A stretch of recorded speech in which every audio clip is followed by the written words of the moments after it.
जी की जय हो।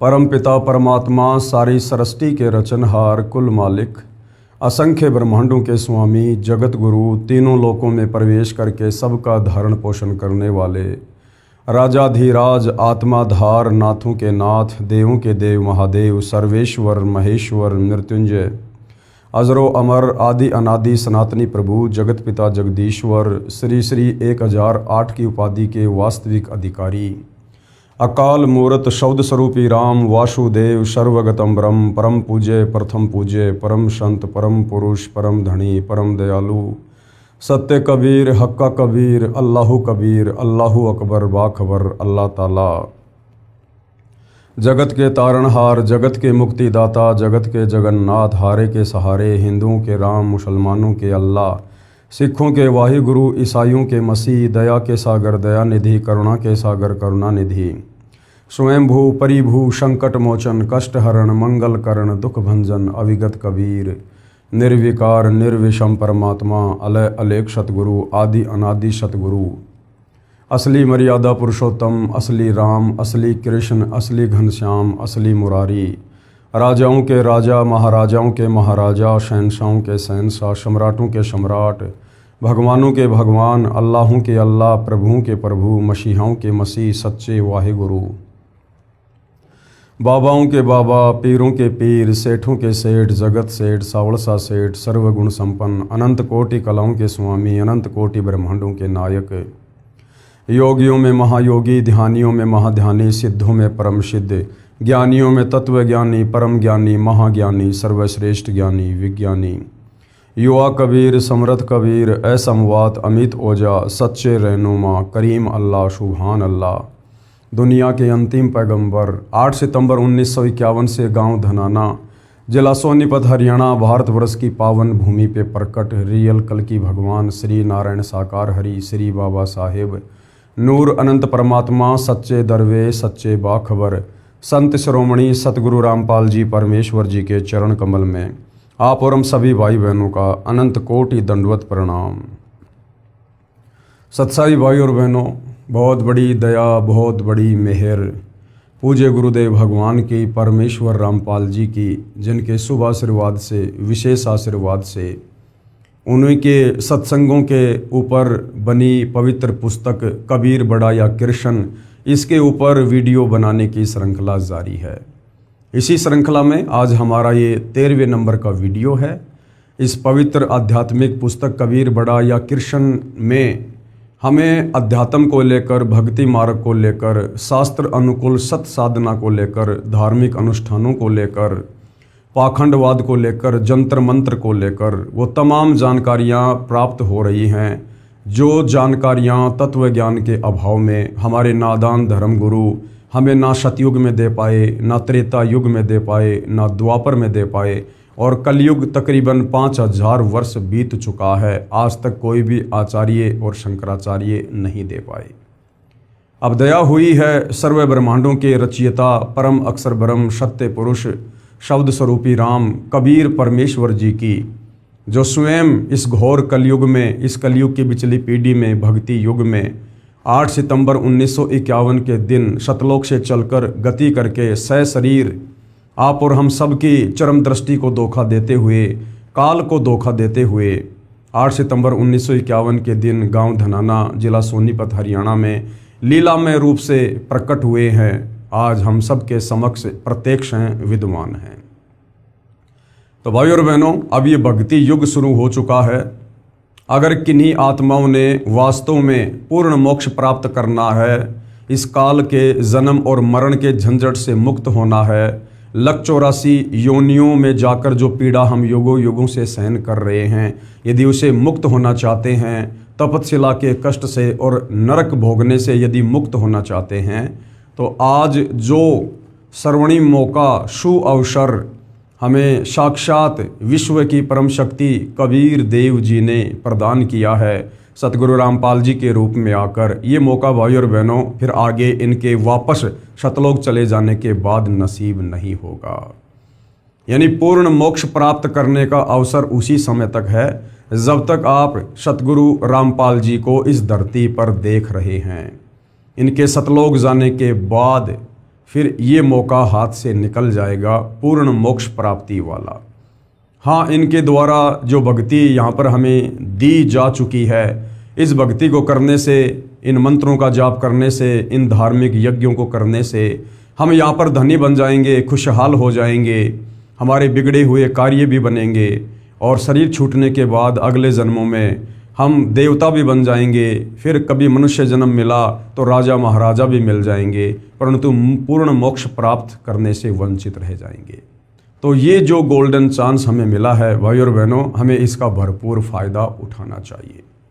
तो आप सतगुरु रामपाल जी के सत्संगों को सुनना प्रारंभ कीजिएगा। मोबाइल आपकी पॉकेट में है, यूट्यूब पर जाइए, सतगुरु रामपाल जी के सत्संग सर्च कीजिए, पहले उनके ज्ञान को सुनिए, समझिए, उसके बाद उनसे नाम दीक्षा लेकर अपनी आत्मा का कल्याण करवाएं। तो भाई और बहनों, इस ज्ञान को समझने के लिए कि हमारे ही धर्मशास्त्रों में अध्यात्म को लेकर, भक्ति मार्ग को लेकर, आत्मज्ञान और परमात्म ज्ञान को लेकर क्या कुछ लिखा हुआ है, और ये हमारे नादान धर्म गुरु, वो चाहे किसी भी धर्म से संबंधित हैं, हमें इन्हीं धर्मशास्त्रों का हवाला देकर इनके विरुद्ध भक्ति साधना करवाते रहे और काल के मुख में झोंकते रहे। तो इसी बात को लेकर इस पवित्र पुस्तक कबीर बड़ा या कृष्ण में जो विषय चल रहा है वो है जनता की अदालत। जनता की अदालत में मुकदमा क्या है? कबीर बड़ा या कृष्ण। सुप्रीम गॉड कौन है? सर्वशक्तिमान परमात्मा कौन है? वो कुल का एक मालिक कौन है जिसने सर्व सृष्टि को रचा है, जो तीनों लोकों में प्रवेश करके सबका धारण पोषण कर रहा है? इस विषय को लेकर जनता की अदालत में मुकदमा जारी है। और जनता की अदालत में जनता खुद ही जज है, क्योंकि ये कलयुग की बिचली पीढ़ी का समय है। परमेश्वर ने सबको अक्षर ज्ञान युक्त कर रखा है। सभी भाई बहन, बच्चे से लेकर बूढ़े तक शिक्षित हैं, अपनी आंखों से धर्म ग्रंथों में लिखी सच्चाई को देख सकते हैं, जान सकते हैं और निर्णय कर सकते हैं। इसलिए जनता की अदालत में जज सतगुरु रामपाल जी ने स्वयं जनता को ही चुना है। और मुकदमा है कबीर बड़ा या कृष्ण। तो एक तरफ कबीर जी के जो वकील के रूप में हैं वे सतगुरु रामपाल जी हैं, और दूसरी तरफ श्री कृष्ण उर्फ विष्णु जी के वकील की भूमिका में हिंदू धर्म के सर्व धर्म गुरु खड़े हुए हैं। और जो प्रश्न, जो सवाल हिंदू धर्म ग्रंथों का हवाला देते हुए हिंदू धर्म के धर्म गुरुओं ने जनता की अदालत में सतगुरु रामपाल जी से किए थे, इधर कबीर जी के वकील सतगुरु रामपाल जी उन तमाम सवालों के प्रमाणित जवाब सबूतों सहित हिंदुओं के धर्म गुरुओं को उन्हीं की आंखों के सामने और धर्म ग्रंथों से दिखा कर बता रहे हैं, जनता की अदालत में पेश कर रहे हैं। ये तमाम चीज़ें देखकर, प्रत्यक्ष प्रमाण देखकर जनता की आंखें खुल रही है कि हमारे ही धर्म ग्रंथों में शास्त्र अनुकूल साधना लिखी हुई है। कौन परमात्मा सुप्रीम है, किस परमात्मा की भक्ति पूजा करने से हमारी आत्मा का कल्याण होगा, मोक्ष होगा, काल के द्वारा लगाए गए कर्म बंधनों से मुक्ति मिलेगी, ये हमारे ही पवित्र धर्मशास्त्रों में, चारों वेदों में, गीता जी में, पुराणों में लिखा हुआ है। परंतु हमारे नादान धर्म गुरु तत्व ज्ञान के अभाव में हमें निष्कर्ष निकाल कर नहीं दे पाए। तो अब जनता अपनी आंखों से प्रत्यक्ष प्रमाण देखकर सत्य को स्वीकार कर रही है और अध्यात्म को जानने में रुचि दिखा रही है। और उसी रुचि के तहत जनता की अदालत में जनता के द्वारा कबीर जी के वकील सतगुरु रामपाल जी से कुछ प्रश्न किए जा रहे हैं, और सतगुरु रामपाल जी प्रत्येक प्रश्न का शास्त्र प्रमाणित जवाब दे रहे हैं। आज जनता की अदालत में जनता कबीर जी के वकील सतगुरु रामपाल जी से क्या प्रश्न पूछ रही है? प्रश्न नंबर 10, आप पूर्ण मोक्ष किसे मानते हैं? जनता का सवाल है सतगुरु रामपाल जी से कि आप पूर्ण मुक्ति, पूर्ण मोक्ष किसे मानते हैं? क्या है वो पहचान जिससे ये समझा जाए कि ये जीव आत्मा इस काल के 21 ब्रह्मांड से पूर्णतया मोक्ष प्राप्त कर चुकी है, मुक्त हो चुकी है। अब ये जीवात्मा कभी भी जन्म और मरण के चक्कर में नहीं आएगी, लक 84 योनि में नहीं जाएगी, नरक नहीं भोगेगी, तपस्या का कष्ट नहीं भोगेगी। आप पूर्ण मोक्ष किसे मानते हैं? तो कबीर जी के वकील सतगुरु रामपाल जी ने जवाब दिया कि गीता अध्याय 15 श्लोक 4 में वर्णन है कि तत्वदर्शी संत की प्राप्ति के पश्चात तत्व ज्ञान रूपी शस्त्र से अज्ञान को काटकर अर्थात अच्छी तरह ज्ञान समझकर उसके पश्चात परमेश्वर के उस परम पद की यानी सतलोक की खोज करनी चाहिए, जहां जाने के पश्चात साधक यानी भगत फिर लौटकर संसार में कभी नहीं आते, अर्थात उनका जन्म कभी नहीं होता। जिस परमात्मा ने सर्व रचना की है यानी सारी सृष्टि को रचा है, केवल उसी की भक्ति पूजा करो। पूर्ण मोक्ष उसी को कहते हैं जिसकी प्राप्ति के पश्चात यानी जिस परमात्मा की प्राप्ति के पश्चात, जिस सतलोक में जाने के पश्चात पुनः यानी दोबारा जन्म ना हो, कहाँ, इस काल के लोक में, और जन्म मरण का चक्कर सदा के लिए समाप्त हो जाए। तो जनता की अदालत में सतगुरु रामपाल जी ने हिंदुओं की जो पवित्र पुस्तक है श्रीमद् भगवत गीता, उसी से प्रमाणित कर दिया है कि आप ही के धर्मशास्त्र में लिखा हुआ है कि पूर्ण मोक्ष किसे कहते हैं। गीता अध्याय 15 श्लोक नंबर 4, गीता ज्ञानदाता काल ब्रह्म, जो ब्रह्मा विष्णु महेश का पिता है, दुर्गा का पति है, ये खुद कह रहा है कि तत्वदर्शी संत की प्राप्ति के पश्चात यानी सबसे पहले तो आपका गुरु होना चाहिए, और गुरु भी पूर्ण होना चाहिए, और पूर्ण गुरु की पहचान भी गीता अध्याय 15 श्लोक नंबर 1 से 4 में लिखी हुई है। और पूर्ण गुरु होगा वो तत्वदर्शी संत होगा, और जो तत्वदर्शी संत होगा वो खुद कबीर भगवान होगा। यानी जब वो कबीर भगवान इस धरती पर प्रकट होता है, उसके बाद तत्वदर्शी संत की भूमिका करता है, तो वो सर्व धर्मशास्त्रों को दिखा दिखा के अपने ज्ञान को प्रमाणित करता है, सृष्टि रचना को प्रमाणित करता है। जो भक्ति साधना वो देता है, जो मंत्र वो देता है, उन मंत्रों को उन्हीं धर्मशास्त्रों से प्रमाणित करके दिखाता है। वो धर्मशास्त्र चाहे हिंदू धर्म के हो, चाहे मुसलमान धर्म के, चाहे सिख धर्म के, चाहे ईसाई धर्म के। उसके बाद उस ज्ञान को अच्छे से समझकर तत्वदर्शी संत की शरण में आकर उनके द्वारा दी भक्ति साधना को मर्यादा में रहकर आजीवन करने से फिर आपको वो अविनाशी पद प्राप्त होगा, परम पद प्राप्त होगा, शतलोक प्राप्त होगा। उस शतलोक में जाने के बाद फिर ये आत्मा कभी वापस लौटकर इस काल के 21 ब्रह्मांड में नहीं आती है, या फिर इसका पुनर्जन्म नहीं होता है। ये सदा सदा के लिए शतलोक में ही निवास करती है, और शतलोक में भी आगे के लोगों के लिए भक्ति है यदि जाना चाहे तो, अन्यथा शतलोक में जाने के पश्चात इस आत्मा को किसी प्रकार का कोई कष्ट नहीं है, कोई पीड़ा नहीं है, जन्म मरण का कोई कष्ट नहीं है, बुढ़ापे का कोई कष्ट नहीं है, ना किसी वस्तु का कोई अभाव है, ना वहाँ कोई राग द्वेष, ईर्ष्या, छल कपट, मन मुटाव, चोरी जारी, निंदा चुगली, घूसखोरी, रिश्वतखोरी, मिलावट कुछ भी नहीं है। वहाँ केवल आनंद ही आनंद है, क्योंकि शतलोक सुख का सागर है। अर्थात कहने का मतलब है तत्वदर्शी संत की शरण में आकर उनके बताए अनुसार मर्यादा में रहकर आजीवन भक्ति करने से हम इस काल के 21 ब्रह्मांड से निकलकर शतलोक चले जाएंगे, और शतलोक जाने के बाद फिर हम कभी वापस लौटकर इस काल के लोक में नहीं आएंगे। उसको कहते हैं पूर्ण मोक्ष प्राप्ति। आगे जनता की अदालत में जनता ने फिर एक सवाल किया है सतगुरु रामपाल जी से। प्रश्न नंबर 11, क्या गीता ज्ञानदाता ब्रह्म की भक्ति से पूर्ण मोक्ष संभव है? गीता ज्ञानदाता ये काल ब्रह्म है, जिसको ज्योति निरंजन कहते हैं, क्षर पुरुष कहते हैं, जिसका जिक्र गीता अध्याय 15 श्लोक नंबर 16 में है कि इस संसार में मुख्यतः 2 भगवान हैं, क्षर पुरुष और अक्षर पुरुष।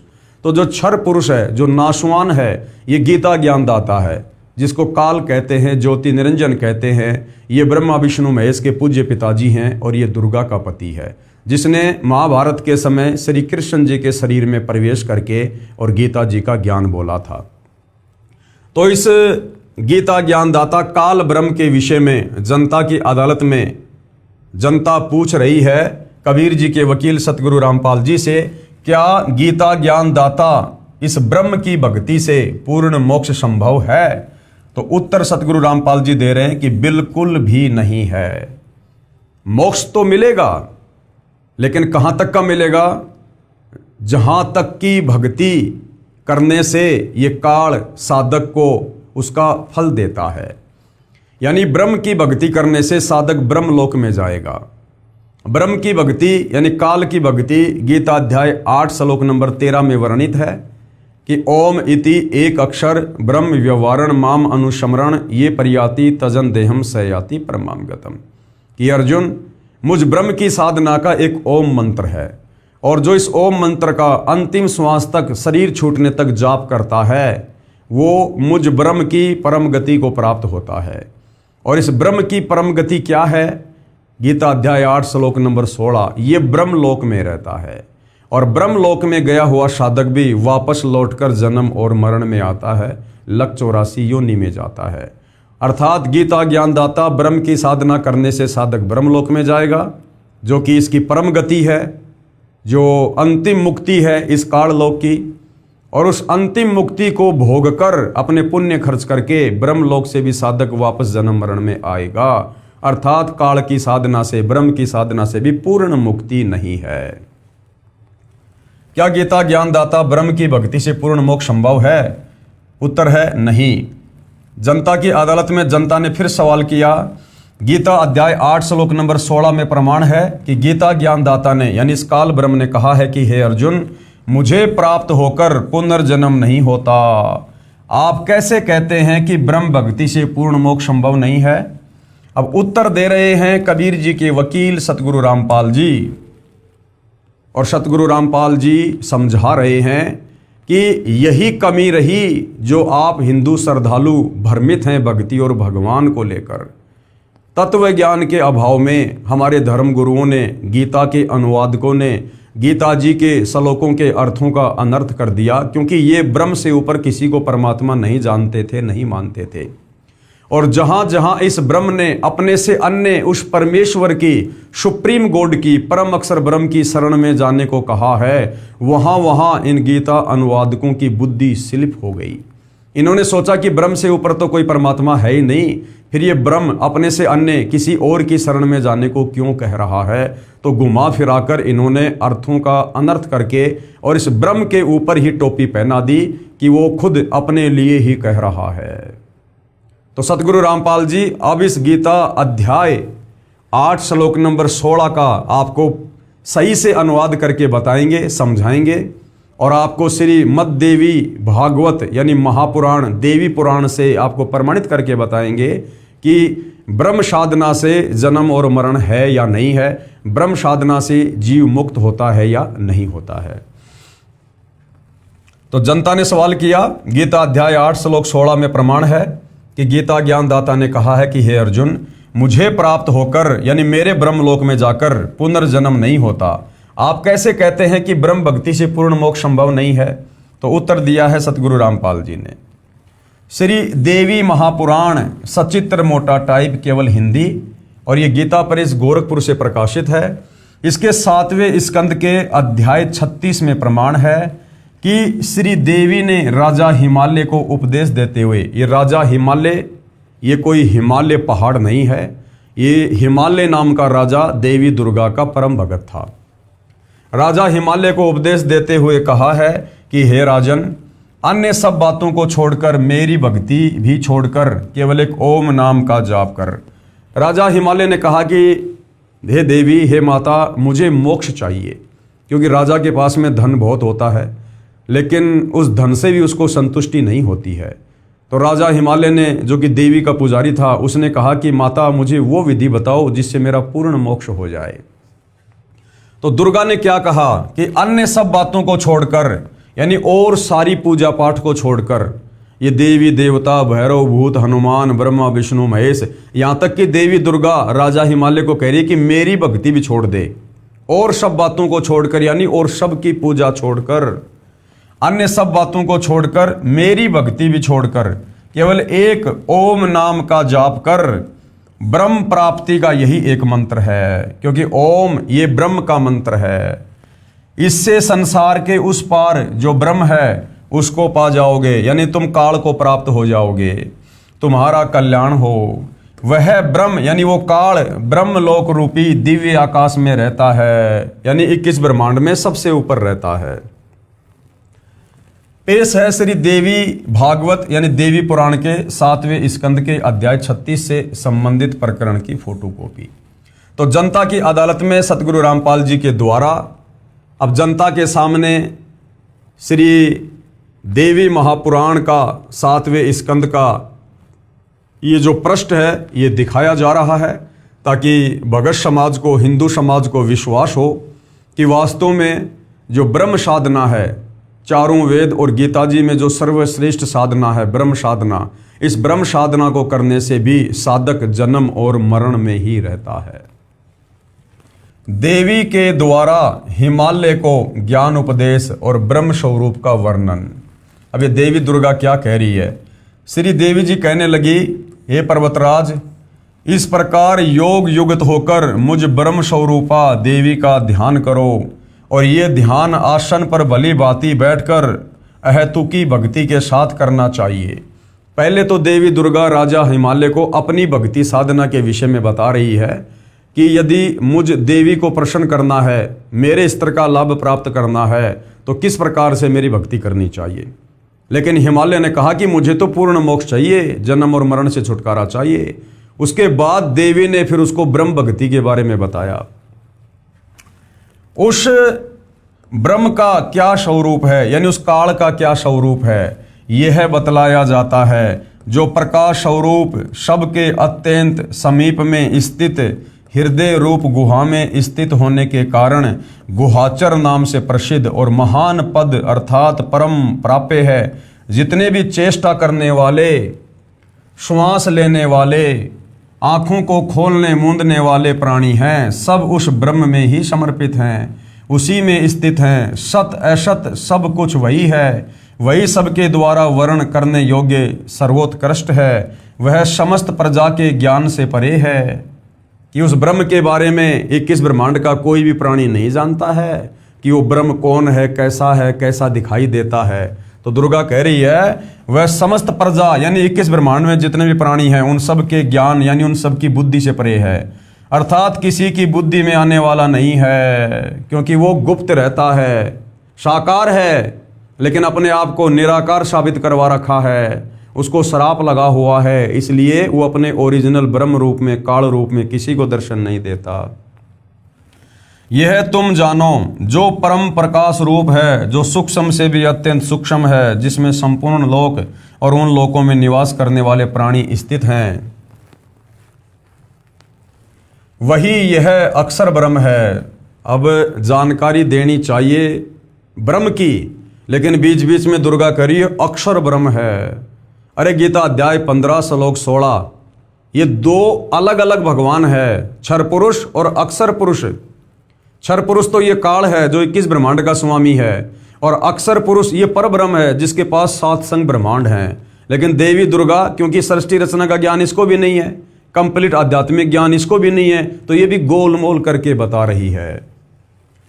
वही सबके प्राण हैं, वही सबकी वाणी है और वही सबके मन हैं। वह यह परम सत्य और अमृत अविनाशी तत्व है। सौम्य उस वेदने योग्य लक्ष्य का तुम वेदन करो, यानी ओम नाम पे ध्यान करो, मन लगाकर उसमें तुम तन्मय हो जाओ, यानी ब्रह्म की भक्ति में मन लगाओ। सौम्य उपनिषद में कथित महान अस्त्र रूप धनुष लेकर उस पर उपासना द्वारा तीक्ष्ण किया हुआ बाण संधान करो, और फिर भावानुगत चित्त के द्वारा उस बाण को खींचकर उस अक्षर रूप ब्रह्म को ही लक्ष्य बनाकर वेदन करो, यानी उस ब्रह्म की साधना करो, ओम नाम का जाप करो।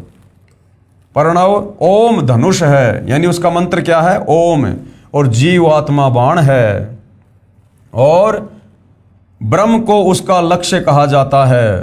परमाद रहित अत्यंत तत्परता से साधन संलग्न होकर उसका वेदन करना चाहिए, और बाण के समान उसमें तन्मय हो जाना चाहिए, जिससे ब्रह्म में, स्वर्ग में, पृथ्वी, अंतरिक्ष, स्वर्ग और पृथ्वी के बीच का आकाश संपूर्ण प्राणों के सहित इंद्रिय युक्त मन बुद्धि रूप अंतःकरण ओतप्रोत है। उस एकमात्र परमात्मा को ही जाने, यानी उस ब्रह्म को ही जानो सब कुछ, दूसरी सब बातों को छोड़ दो, यानी और सबकी भक्ति साधना छोड़ दो, मुझ देवी दुर्गा की साधना भी छोड़ दो, उस ओम नाम के जाप के साथ में ब्रह्म की साधना करो। यही अमृत रूप परमात्मा के पास पहुंचाने वाला पुल है। संसार समुद्र से पार होकर अमृत स्वरूप परमात्मा को प्राप्त करने का यही सुलभ साधन है।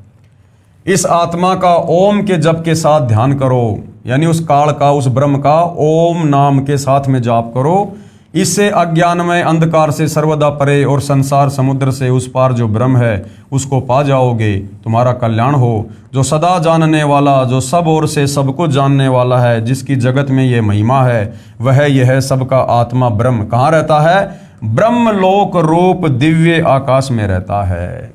ये जो मेन पॉइंट है भाइयों और बहनों, इस पूरे प्रकरण को समझने के लिए ये ध्यान रखना, दुर्गा देवी राजा हिमालय को क्या कह रही है कि उस ब्रह्म का ओम जाप है और वो कहाँ रहता है?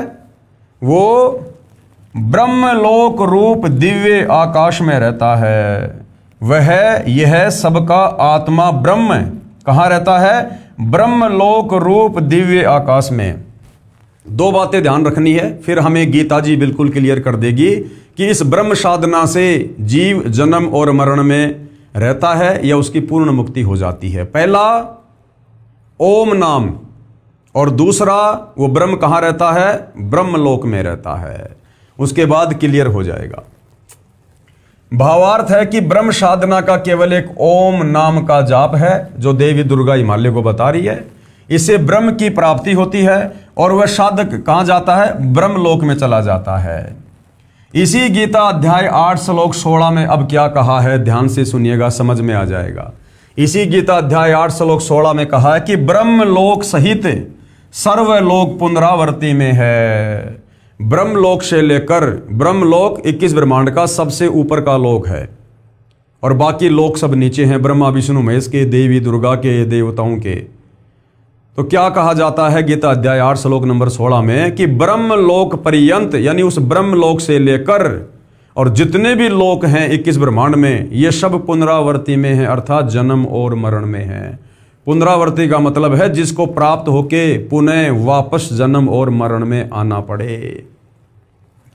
इसी गीता अध्याय 8 श्लोक 16 में कहा है कि ब्रह्मलोक सहित सर्वलोक पुनरावर्ती में हैं, यानी जन्म और मरण के चक्कर में हैं, अर्थात ब्रह्मलोक में गए साधक का भी पुनर्जन्म होता है। ब्रह्म यानी काल की भक्ति से पूर्ण मोक्ष नहीं होता।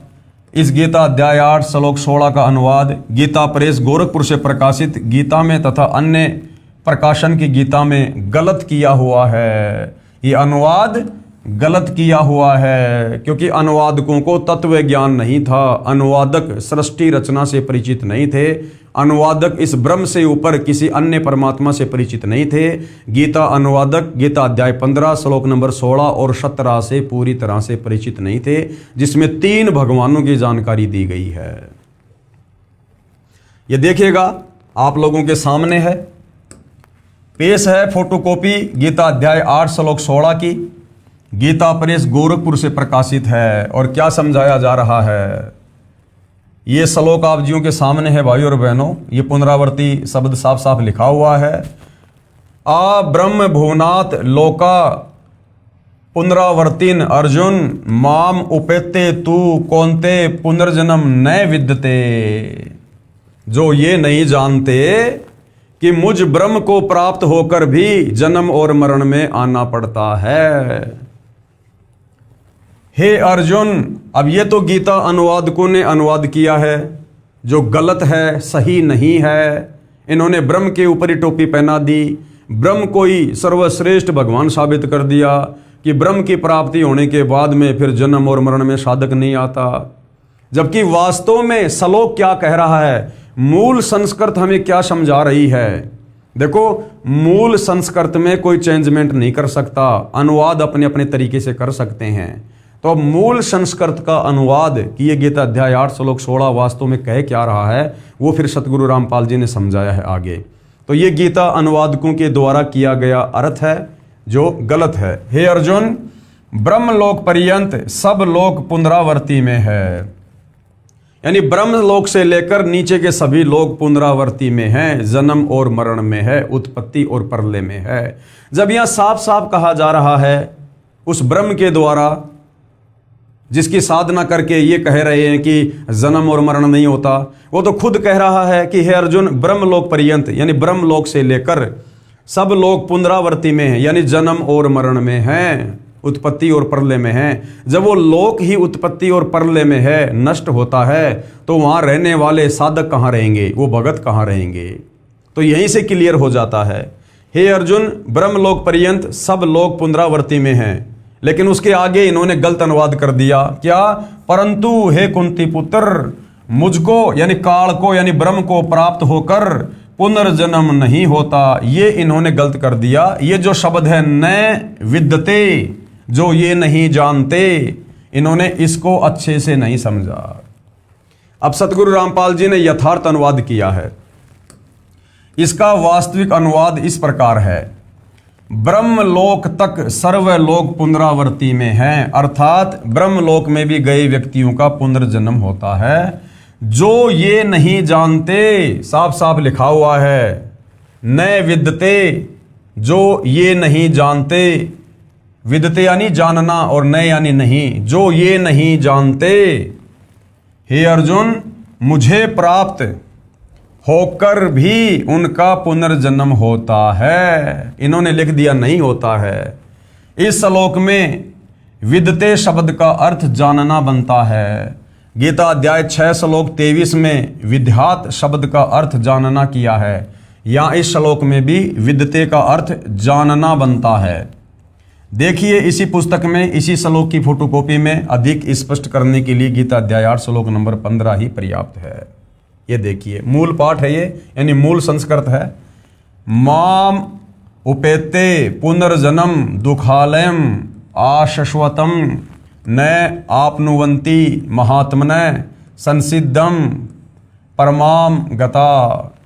अनुवाद किया है, माम यानी मुझे प्राप्त होकर, पुनर्जन्म यानी पुनर्जन्म होता है, जो नाशवान जीवन दुखों का घर है, परम सिद्धि को प्राप्त महात्मा जन पुनर्जन्म को प्राप्त नहीं होते। गीता अध्याय 8 श्लोक नंबर 15। अब इसका भावार्थ सतगुरु रामपाल जी कर रहे हैं, जो यथार्थ है। गीता ज्ञानदाता ने कहा है, यानी काल ब्रह्म ने कहा है कि मुझे प्राप्त होकर तो दुखों का घर यह क्षण भंगुर जीवन जन्म मरण होता है। जो महात्मा परम गति को प्राप्त हो जाते हैं उनका पुनर्जन्म नहीं होता। जो महात्मा परम गति को प्राप्त हो जाते हैं, परम गति यानी गीता अध्याय 18 श्लोक नंबर 62 कि हे अर्जुन, तू सर्व भाव से उस परमेश्वर के शरण में जा, परम अक्षर ब्रह्म की शरण में, जहाँ जाने के बाद साधक फिर लौटकर संसार में वापस नहीं आता। तो शतलोक जाने के बाद वो हमारी परम गति कहलाती है। यानी एक बार यदि किसी साधक की परम गति हो गई, कोई यहाँ से सतलोक चला गया तत्वदर्शी संत की शरण में आकर, उसके बाद वो वापस लौटकर काल के 21 ब्रह्मांड में जन्म और मरण के चक्कर में नहीं आता है। जो महात्मा परम गति को प्राप्त हो जाते हैं उनका पुनर्जन्म नहीं होता। विचार करें, यदि गीता अध्याय 8 श्लोक 1 से 10 तक का सारांश निकालें तो इस प्रकार है। अर्जुन ने पूछा गीता अध्याय 8 श्लोक नंबर 1 में कि ये तत्व ब्रह्म क्या है। गीता ज्ञानदाता ने गीता अध्याय 8 श्लोक 3 में उत्तर दिया कि वो परम अक्षर ब्रह्म है, यानी अपने से अन्य परम अक्षर ब्रह्म की जानकारी गीता ज्ञानदाता दे रहा है। फिर गीता ज्ञानदाता ने अध्याय 8 श्लोक नंबर 5 और 7 में अपनी भक्ति करने को कहा है, तथा गीता अध्याय 8 श्लोक 8, 9, 10 में परम अक्षर ब्रह्म की यानी उस तत्व ब्रह्म की भक्ति करने को कहा है। अपनी भक्ति का मंत्र गीता अध्याय 8 श्लोक नंबर 13 में बताया कि मुझ ब्रह्म का केवल एक ओम अक्षर है। उच्चारण करके सुमरण करता हुआ जो शरीर त्याग कर जाता है वह परम गति को प्राप्त होता है, यानी काल की परम गति को प्राप्त होता है। और काल की परम गति है ब्रह्मलोक, और ब्रह्मलोक पर्यंत सर्वलोक पुनरावर्ती में जन्म और मरण में है। तो काल की परम गति भी घटिया है। पूर्व में श्री देवी पुराण से सिद्ध कर आए हैं कि ओम का जाप करके ब्रह्मलोक प्राप्त होता है। गीता अध्याय 8 श्लोक 16 में स्पष्ट है कि ब्रह्मलोक में गए साधक का भी पुनर्जन्म होता है। इसलिए गीता अध्याय 8 श्लोक 13 में ओम नाम के जाप से होने वाली परम गति का वर्णन है। परंतु गीता अध्याय 8 श्लोक 8, 9, 10 में जिस सच्चिदानंद घन ब्रह्म अर्थात परम दिव्य पुरुष की भक्ति करने को कहा है उसका मंत्र गीता अध्याय 17 श्लोक नंबर 23 में लिखा है। यानी इस ब्रह्म ने अपनी भक्ति का मंत्र तो गीता अध्याय 8 श्लोक नंबर 13 में लिख दिया ओम, और जो अपने से अन्य जिस परम अक्षर ब्रह्म जिस तत्व ब्रह्म की इसने जानकारी दी है गीता अध्याय 8 श्लोक नंबर 3 में, उसकी भक्ति का मंत्र गीता अध्याय 17 श्लोक नंबर 23 में है। क्या?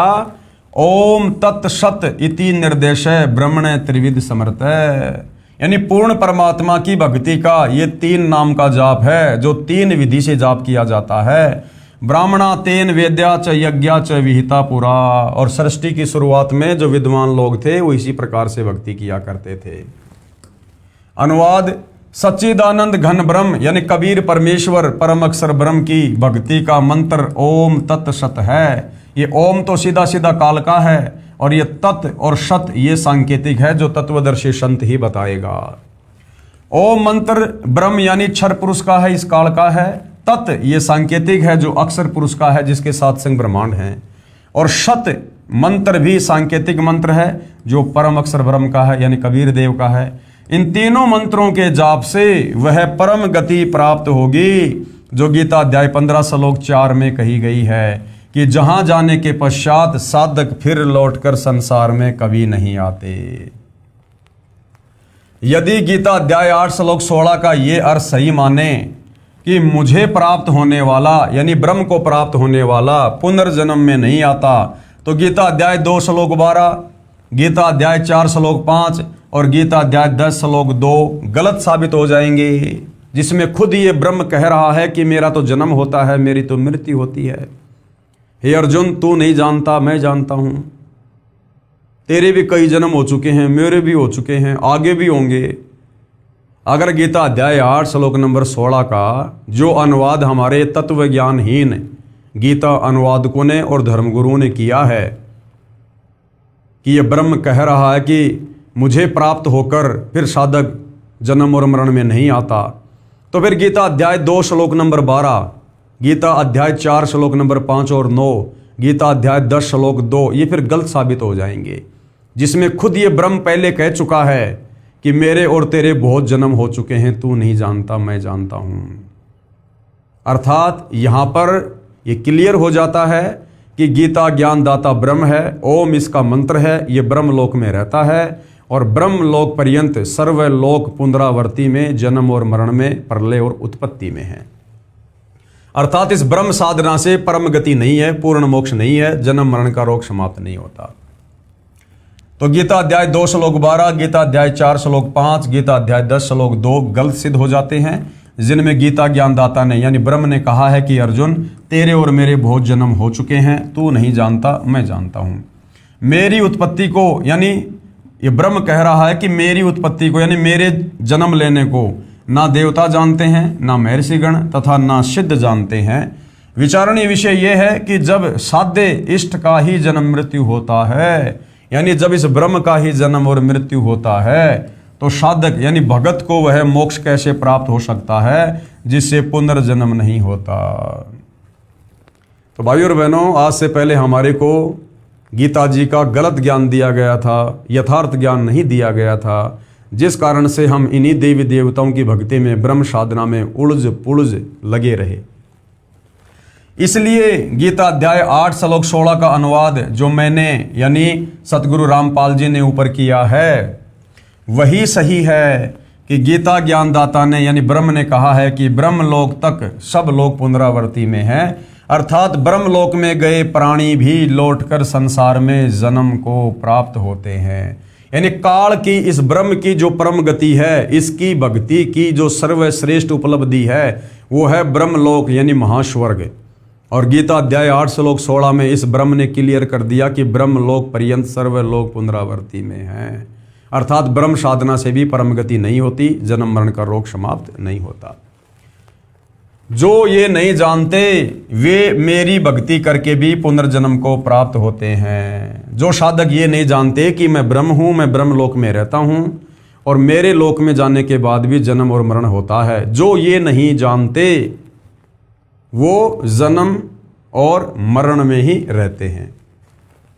इसलिए तो गीता ज्ञानदाता ने यानी इस काल ब्रह्म ने अध्याय 18 श्लोक 62 में कहा है, अध्याय 18 श्लोक 62 में, क्योंकि इसका खुद का जन्म मरण, इसके साधकों का जन्म मरण, ब्रह्मलोक में गया हुआ प्राणी फिर जन्म मरण में, इसीलिए तो इसने अपने से अन्य उस परम अक्षर ब्रह्म तत्व ब्रह्म के विषय में कहा है गीता अध्याय 18 श्लोक 62 में इसलिए तो गीता ज्ञानदाता ने अध्याय 18 श्लोक 62 में कहा है कि हे अर्जुन, तू सर्व भाव से उस परमेश्वर की शरण में जा। सर्व भाव से उस परमेश्वर की शरण में जा। अपने से अन्य किसी और परमात्मा की ओर इशारा कर रहा है। अगर ये खुद ही सर्वेश्वर होता, महेश्वर होता, अगर ये अविनाशी होता, अजन्मा होता, और यदि इसी की भक्ति से परम गति प्राप्त होनी होती तो अपने से अन्य उस परम अक्षर ब्रह्म सर्वश्रेष्ठ परमात्मा की शरण में जाने के लिए अर्जुन को भला क्यों कहेगा। इसीलिए तो गीता ज्ञानदाता ने यानी ब्रह्म ने अध्याय 18 श्लोक 62 में कहा है कि हे अर्जुन, तू सर्व भाव से, सर्व भाव यानी और सब भक्ति छोड़ दे, मुझ ब्रह्म साधना को भी छोड़ दे। तू सर्व भाव से उस परमेश्वर की शरण में जा। उस परमेश्वर की कृपा से ही तू परम शांति यानी परम गति तथा सनातन परम धाम अर्थात सतलोक को प्राप्त होगा। यही प्रमाण गीता अध्याय 15 श्लोक 4 में भी है कि तत्वदर्शी संत से तत्व ज्ञान प्राप्त करके उस तत्व ज्ञान रूपी शस्त्र से अज्ञान को काटकर, यानी जो तत्वदर्शी संत तुझे तत्व ज्ञान देगा, सत्संग सुनाएगा, उन सत्संगों को सुनकर मुझ काल के द्वारा 21 ब्रह्मांड में सदियों से जो अज्ञान फैलाया जा चुका है, उस अज्ञान को काटकर फिर तू सतलोक जाने की तैयारी कर। यही प्रमाण गीता अध्याय 15 श्लोक 4 में है कि तत्वदर्शी संत से तत्व ज्ञान प्राप्त करके यानी उसके सत्संग सुन के और उस तत्व ज्ञान रूपी शस्त्र से यानी भक्ति साधना से अज्ञान को काटकर, जो अज्ञान इस काल में फैला रखा है यहाँ पर अपने ऋषियों के द्वारा, इन गीता अनुवादकों के द्वारा, साधु संतों के द्वारा, उसके पश्चात परमेश्वर के उस परम पद की खोज करनी चाहिए जहां जाने के पश्चात साधक फिर लौटकर संसार में कभी नहीं आते। जिस परमेश्वर से यानी कबीर परमेश्वर से, परम अक्षर ब्रह्म से, तत्व ब्रह्म से, गीता ज्ञानदाता से अन्य जो परमात्मा है, जिस परमेश्वर से संसार रूपी वृक्ष की प्रवृत्ति विस्तार को प्राप्त हुई है, अर्थात जिसने सारी सृष्टि को रचा है, अर्थात जिस परमेश्वर ने संसार की रचना की है, गीता ज्ञानदाता ने कहा है कि केवल उसी की भक्ति कर, सर्व का उसी से कल्याण संभव है। तो गीता ज्ञानदाता ने तो अपने से अन्य उस परम अक्षर ब्रह्म तत् ब्रह्म कबीर देव की भक्ति करने के लिए अर्जुन को निर्देशित कर दिया है कि अगर तुझे परम गति को प्राप्त होना है, पूर्ण मोक्ष चाहिए, जन्म मरण से छुटकारा चाहिए, परम शांति चाहिए, तो तू सर्व भाव से उस परमेश्वर की शरण में चला जा, जहां जाने के बाद साधक फिर लौटकर संसार में वापस नहीं आता। और उस परम अक्षर ब्रह्म कबीर देव की भक्ति तुझे वो तत्वदर्शी संत ही बता सकता है, मुझे भी नहीं पता। इसलिए गीता अध्याय 4 श्लोक नंबर 34 में ऑप्शन दे दिया कि अगर तुझे परम शांति चाहिए तो तत्वदर्शी संत की खोज कर, उसके बताए अनुसार भक्ति कर, तब तुझे वो परम शांति प्राप्त होगी। अन्यथा मुझ ब्रह्म की भक्ति से परम गति नहीं होगी, तू सदा जन्म मरण में रहेगा। इससे प्रमाणित हुआ कि ब्रह्म की भक्ति से पूर्ण मोक्ष संभव नहीं है। यानी जो 21 ब्रह्मांड का स्वामी है, ये काल, ये ब्रह्म ज्योति निरंजन क्षर पुरुष, ब्रह्मा विष्णु महेश का पिता, दुर्गा का पति, इसकी भक्ति से पूर्ण मोक्ष नहीं है। और ये 21 ब्रह्मांड का सर्वश्रेष्ठ भगवान है। अब सोचिए फिर दुर्गा की भक्ति से मोक्ष कैसे होगा? दुर्गा तो इससे नीचे है। फिर ब्रह्मा विष्णु महेश की भक्ति से मोक्ष कैसे होगा? ब्रह्मा विष्णु महेश तो दुर्गा से भी नीचे हैं। फिर अन्य देवी देवताओं की भक्ति से मोक्ष कैसे होगा? क्योंकि अन्य देवी देवता तो ब्रह्मा विष्णु महेश से भी नीचे हैं। और फिर ये भैरव, भूत, बेताल, माई, मसाणी, सेठ, शीतला, इनकी भक्ति से मुक्ति कैसे होगी? क्योंकि ये तो देवी देवताओं से भी नीचे हैं। उसके बाद ये चौराहे पे ठेकरी रखना, पीपल की पूजा करना, जंत्र मंत्र करना, श्राद्ध निकालना, फिर इनसे मुक्ति कैसे होगी? क्योंकि ये तो उन भैरव, भूत, बेताल से भी नीचे हैं। तो भाई और बहनों, इसलिए यदि 21 ब्रह्मांड से पूर्ण मुक्ति चाहिए, पूर्ण मोक्ष चाहिए, इस आत्मा को यदि हमने स्वतंत्र करवाना है, सतलोक चलना है, तो हमने उस परम अक्षर ब्रह्म कबीर देव की भक्ति करनी होगी। और वो भक्ति लेकर स्वयं वो परम अक्षर ब्रह्म कबीर देव 8 सितंबर 1951 से गांव धनाना, जिला सोनीपत, हरियाणा में प्रकट हैं। और सन 1994 से ये सतज्ञान, ये परम शांति वाली भक्ति देश और दुनिया को दे रहे हैं। और आप भी इस भक्ति का फायदा उठा सको, इसीलिए ये सर्व ज्ञान उन्होंने सत्संगों के माध्यम से और पुस्तकों के माध्यम से भगत समाज को बताना चाहा है। ये तत्व ज्ञान है, ये पांचवा वेद है। इस ज्ञान को जो समझ जाएगा और तत्वदर्शी संत की शरण ग्रहण कर लेगा, यानी सतगुरु रामपाल जी की शरण में आकर आजीवन मर्यादा में रहकर भक्ति करेगा, वही इस काल के कर्म बंधनों से 21 ब्रह्मांड से जन्म और मरण से छुटकारा प्राप्त कर सकता है। दूसरा, धरती के किसी भी कोने में, किसी भी धर्म में, किसी भी धर्म गुरु की शरण में आने से आप परम गति को प्राप्त नहीं कर सकते। प्रमाणित हुआ कि ब्रह्म की भक्ति से पूर्ण मोक्ष संभव नहीं है। केवल पूर्ण परमात्मा यानी परम अक्षर ब्रह्म यानी कबीर देव की भक्ति से ही पूर्ण मोक्ष संभव है। अब जनता की अदालत में मामला चल रहा है। जनता बढ़ चढ़कर अध्यात्म में रुचि ले रही है और कबीर जी के वकील सतगुरु रामपाल जी से जनता फिर आगे और क्या सवाल करती है अध्यात्म को लेकर। प्रश्न नंबर 13, ओम यह मंत्र तो ब्रह्म का जाप हुआ, क्योंकि गीता अध्याय 8 श्लोक 13 में गीता जी से दिखा दिया गया है। फिर यह क्यों कह रहे हो कि ब्रह्म भक्ति से पूर्ण मोक्ष नहीं होता? आपने बताया कि गीता अध्याय 17 श्लोक 23 में ओम तत् सत, यानी इसमें तो इस ब्रह्म का मंत्र भी है, ओम मंत्र भी आता है इसमें, तो जो आप पूर्ण परमात्मा का मंत्र बता रहे हो। आपने बताया कि गीता अध्याय 17 श्लोक 23 में ओम तत् सत इस मंत्र के जाप से पूर्ण मोक्ष होता है। इस मंत्र में भी तो ओम मंत्र है, यानी काल का जाप है। तो कबीर जी के वकील सतगुरु रामपाल जी ने किस प्रकार से प्रमाणित जवाब दिया है? उत्तर, जैसे इंजीनियर या डॉक्टर बनने के लिए शिक्षा की आवश्यकता होती है, पहले प्रथम कक्षा पढ़नी पड़ती है, फिर धीरे धीरे 5वीं 8वीं इस प्रकार 10वीं कक्षा पास करनी पड़ती है, उसके पश्चात आगे पढ़ाई करनी होती है, फिर ट्रेनिंग करके इंजीनियर या डॉक्टर बना जाता है। ठीक इसी प्रकार श्री ब्रह्मा, श्री विष्णु, श्री शिव, गणेश तथा देवी की साधना करनी पड़ती है। मैं स्वयं करता हूँ तथा अपने अनुयायियों से करवाता हूँ। ये तो 5वीं कक्षा तक की पढ़ाई अर्थात साधना जानो। दूसरे शब्दों में पांचों जो कमल खोलने की साधना है, हमारे शरीर में कमल बने हुए हैं। ये जो 5 जो प्रधान देवी देवता हैं, ये हमारे शरीर में बने इन कमलों में निवास करते हैं। श्री ब्रह्मा और सौंतरी जी, गणेश जी, विष्णु लक्ष्मी जी, शंकर पार्वती जी और देवी दुर्गा। तो ये जो 5वीं तक की पढ़ाई है, इस पढ़ाई से हमारे शरीर में बने वो कमल खुलेंगे, खिलेंगे, जिससे हमारी भक्ति फिर आगे को जाएगी। दूसरे शब्दों में पांचों कमलों को खोलने की साधना है। और ये जो ब्रह्म की साधना है, जो ओम नाम का जाप है, ये 10वीं कक्षा तक की पढ़ाई जानो। ये 10वीं कक्षा तक की पढ़ाई जानो, अर्थात ब्रह्मलोक तक की साधना है जो ओम का जाप करना है। और अक्षर पुरुष की साधना को 14वीं कक्षा की पढ़ाई जानो, अर्थात बीए जानो, बीए। और ये जो तत् है, ये अक्षर पुरुष का मंत्र है, ये तत् मंत्र का जाप है अक्षर पुरुष का। तत् मंत्र को तो सांकेतिक है, वास्तविक मंत्र तो इससे भिन्न है, जो उपदेशी को ही बताया जाता है। और उसके बाद में जो ओम तत् सत में जो सत है, परम अक्षर पुरुष की साधना इंजीनियर या डॉक्टर की पढ़ाई अर्थात साधना जानो, जो सत शब्द से करनी होती है। ये सत मंत्र भी सांकेतिक है, वास्तविक मंत्र भिन्न है, जो उपदेशी को बताया जाता है। इसको सारनाम भी कहते हैं।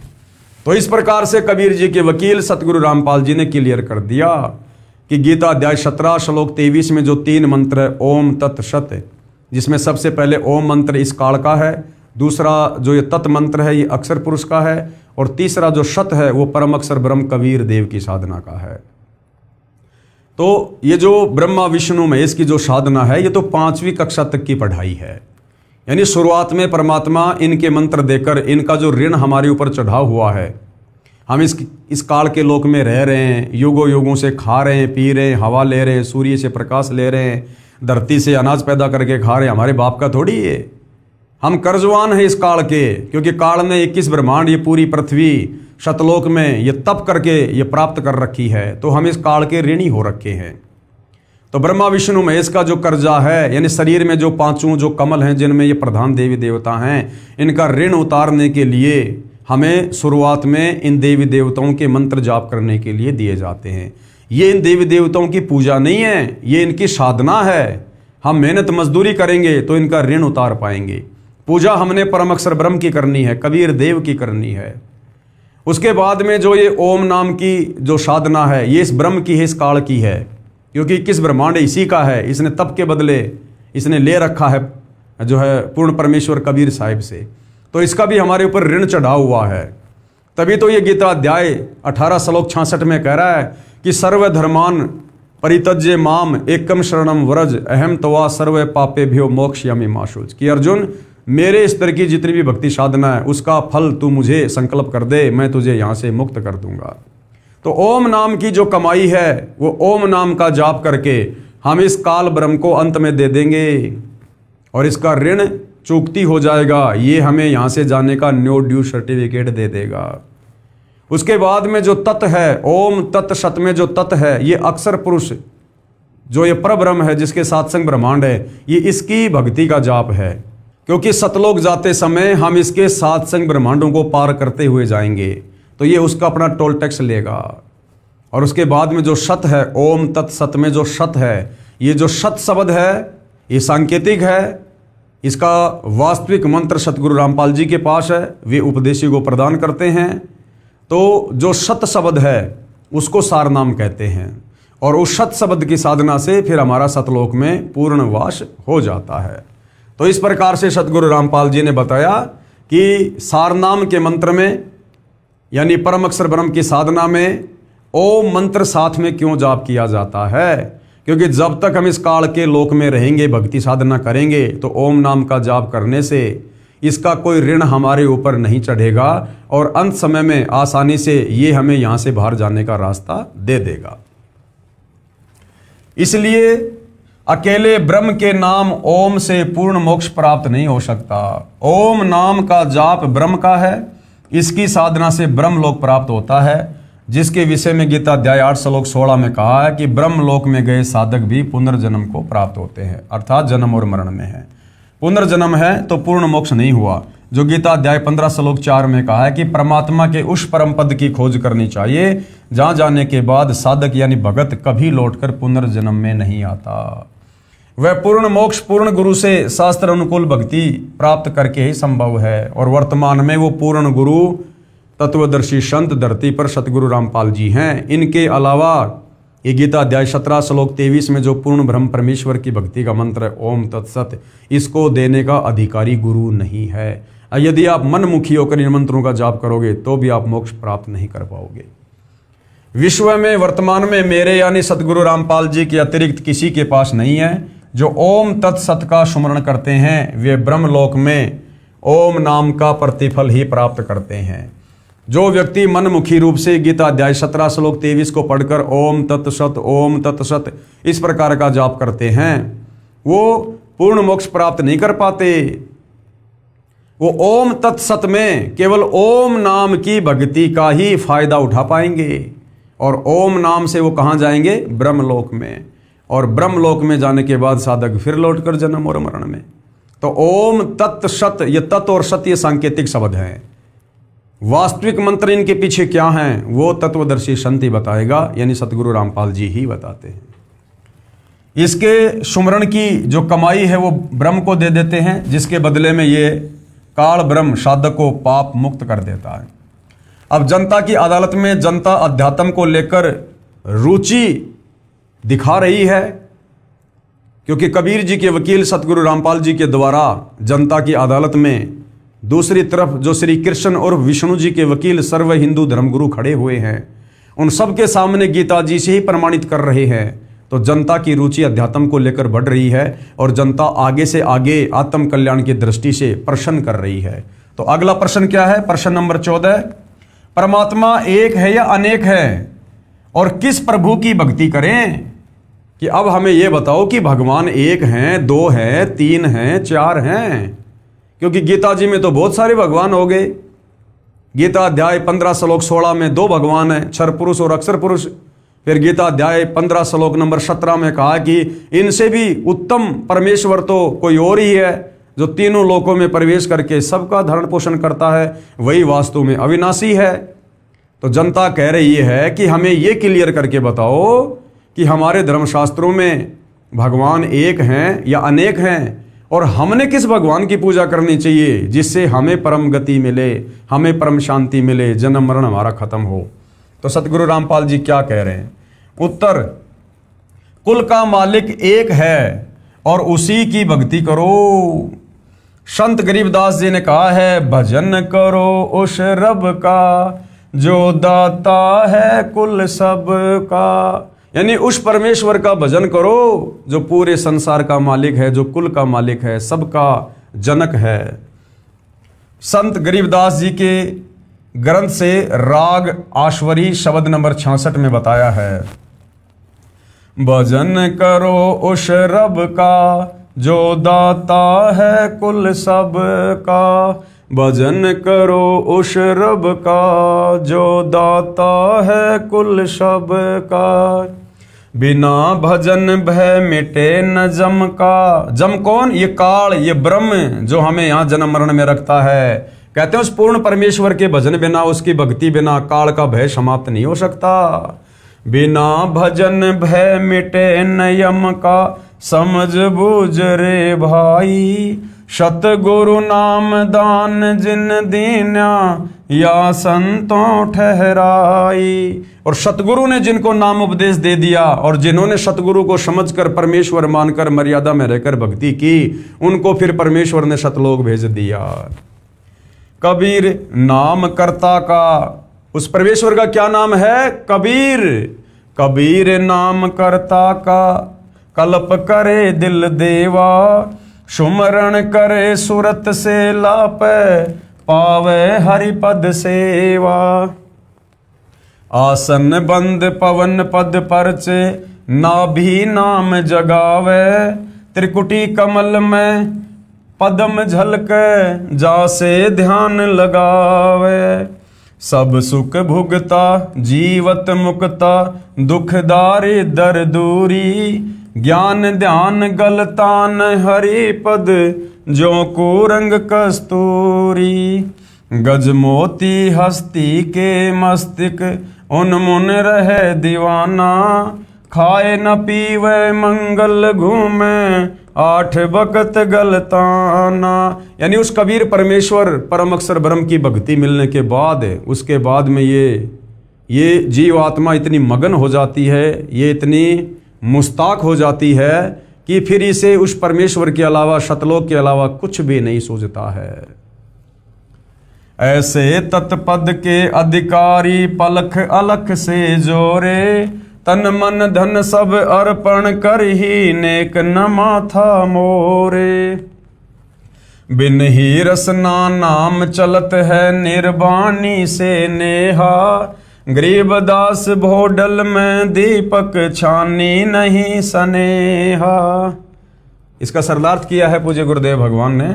सरलार्थ, हे मानव, उस रब यानी परमेश्वर की भक्ति करो जो सबका दाता यानी धारण पोषण करने वाला है। भजन करो उस रब का जो दाता है कुल सबका, जो सबका मालिक है। हे भाई, विचार कर, संतों से ज्ञान समझ। भक्ति के बिना जम यानी काल का भय नहीं मिटेगा। संतों ने ये निष्कर्ष निकाला है कि सतगुरु दीक्षा में नामदान करे तो मोक्ष मिलता है। जिनको सतगुरु ने नामदान दिया है उनका मोक्ष हुआ है। उस कर्ता यानी सबकी उत्पत्ति करने वाले परमेश्वर का नाम सत कबीर है।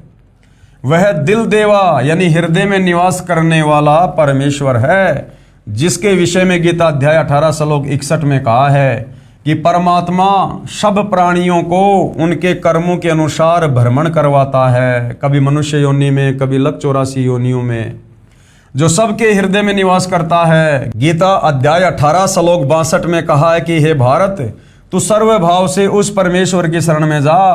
उस परमात्मा की कृपा से ही तू परम शांति को तथा सनातन परम धाम को प्राप्त होगा। वह परमेश्वर अपने भगत से दिल से प्यार करता है। उसकी कल्पना करो। सतगुरु द्वारा दिए नाम का सुमरण सुरती यानी ध्यान पूर्वक करो, यानी संसार से ध्यान हटाकर, मगन होकर, लगन लगाकर तब उस परमात्मा के परम पद यानी सतलोक स्थान को प्राप्त करेगा। नाभि तथा त्रिकुटी आदि सब कमलों को खोलने वाले मंत्रों का जाप भी सतगुरु देता है। उनका जाप करके कमलों को खोलो, इससे इस संसार के सब सुख मिलेंगे और मार्ग भी मिलेगा आगे जाने का। सतलोक जाते समय कोई बाधा नहीं आएगी, सब दुख तथा दारिद्र निर्धनता समाप्त हो जाएंगे। सुमरण में ध्यान ऐसे लगाओ जैसे कुरंग यानी जो मृग होता है, मृग कस्तूरी को ढूंढने में ध्यान लगाता है, उसके लिए वो तड़फ जाता है, एक पल भी उसकी गंध बिना नहीं रह सकता। जैसे हाथी के मस्तिष्क के ऊपर की खाल में मोती बन जाता है, जिसके प्रभाव से हाथी मस्त रहता है, उसी में ध्यान रखता है। यानी सारनाम मिलने के बाद भगत की रुचि संसार में नहीं बननी चाहिए, किसी राजनीति में या झूठा भाईचारा निभाने में, लोगों के पास ज़्यादा उठने बैठने में, ज़बरदस्ती रिश्तेदारियां निभाने में, फालतू की बातों में, काम धंधे को आगे से आगे बढ़ाने में। ये भगत की रुचि नहीं होनी चाहिए यदि वास्तव में उसे परमात्मा चाहिए तो। जो तत्पद उस खास अमर स्थान के अधिकारी हैं वे ऐसे साधना करते हैं, परमात्मा से दोस्ती करते हैं और तन मन धन समर्पित कर देते हैं। नेक न माथा मोर यानी कभी भी तन मन धन देने से आनाकानी नहीं करते। उन भक्तों का नाम बिना यानी रसना यानी जीव के श्वास द्वारा चलता है। संत गरीबदास जी ने कहा कि उनकी भक्ति का प्रभाव छुपा नहीं रहता। जैसे दीपक को मोमी कागज यानी पॉलीथीन से छुपाया जाए तो उसके जो प्रकाश की जो वो झलक है वो अवश्य दिखाई देती है। यानी जिस भगत को सच्चा नाम सार नाम मिल जाता है और जो भगत जो मर्यादा है गुरुदेव की नाम जाप के साथ में, किस प्रकार सुरती लगाकर ध्यान लगाकर मगन होकर संसार से पीछे हटकर उसका जाप करना होता है मोक्ष प्राप्ति के लिए, उसके बाद कहते हैं उस भगत की अलग ही पहचान हो जाती है।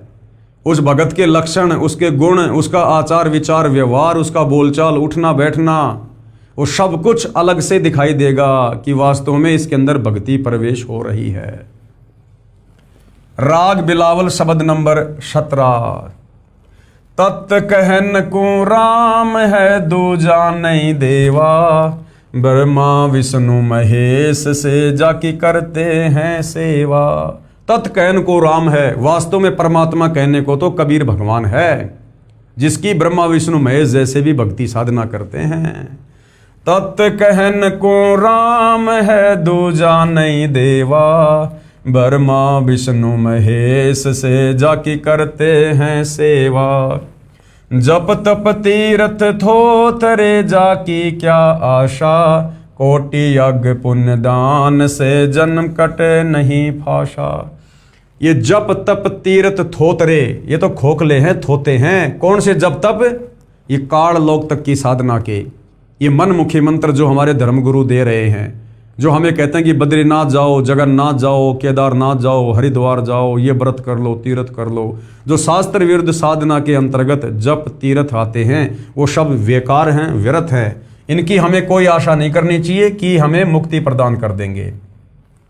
जप तप तीर्थ थोतरे जाकी क्या आशा, कोट यज्ञ पुण्य दान से जम कट नहीं फांसा। यहाँ देन वहाँ लेन है यो मिटे न झगड़ा, वहाँ बिना पंथ की बाट है पावे को दगड़ा। बिन इच्छा जो देत है सो दान कहावे, फल बाचे नहीं तास का अमरापुर जावे। यानी भगत यदि अपने गुरु को दान करता है तो निष्काम भाव से दान करना चाहिए। उस दान के प्रतिफल में यहाँ का कोई भी सुख नहीं मांगना चाहिए। वही साधक अमरापुर यानी सतलोक जाएगा। शकल दीप नौखंड के छतरी जिन जीते, सो तो पद में ना मिले विद्या गुण चीते। कोटि उणंचा पृथ्वी जिन दीनी दाना, परशुराम अवतार को कीनी कुर्बाना। कंचन मेर सुमेर रे आए सब माही, कामधेनु कल्प रक्ष रे सो दान कराही। सुर नर मुनि जन सेव ही सनकादिक ध्यावे, शेष सहस मुख रटत है जका पार ना पावे। ब्रह्मा विष्णु महेश रे देवा दरबारी, शंख कल्प युग हो गए जाकी खुले नहीं तारी। सर्व कला संपूर्ण रे सब पीरन का पीरा, अनंत लोक में गाज है जाका नाम कबीरा।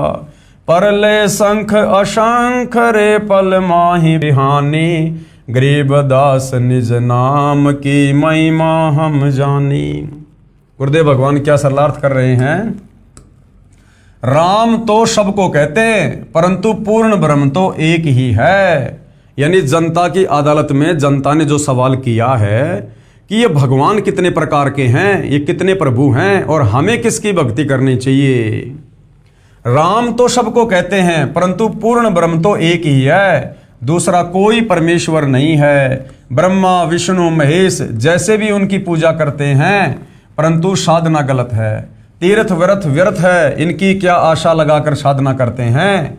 करोड़ यज्ञ व दान करने से काल ब्रह्म का फांसा यानी जो ये कर्मों का बंधन है ये समाप्त नहीं होगा। यहाँ पृथ्वी पर दान धर्म किया, यहाँ देन वहाँ लेन है। यहाँ पृथ्वी पर दान धर्म किया, स्वर्ग में सुख भोगा, यानी उस दान धर्म का प्रतिफल आपने स्वर्ग में ले लिया और फिर वो पुण्य खत्म होते ही फिर उस पृथ्वी के ऊपर जन्म होगा। ये झगड़ा नहीं मिटता। बिना मनोकामना पूर्ति के जो निस्वार्थ दान करता है वह वास्तव में दान है। उस दान के फल की इच्छा ना करें, नाम जाप करें, वह अमरापुर यानी अविनाशी नगर यानी सतलोक में जाता है। परशुराम ने पूरी पृथ्वी के क्षत्रिय मार डाले थे परंतु परशुराम भी काल जाल में रह गया। पापों का अंबार लेकर संसार से गया। सत्य पुरुष के दरबार में ब्रह्मा विष्णु तथा महेश जैसे तो दरबारी यानी नौकर हैं। सत्य पुरुष सर्व कलाओं से परिपूर्ण है, सब पीरों का पीर है, जिसकी अनंत लोक में धाक है, उसका नाम कबीर है। संत गरीबदास जी ने कहा है कि नाम की सच्ची साधना करके जो सतलोक में चले गए वे कभी प्रलय में नष्ट नहीं होते।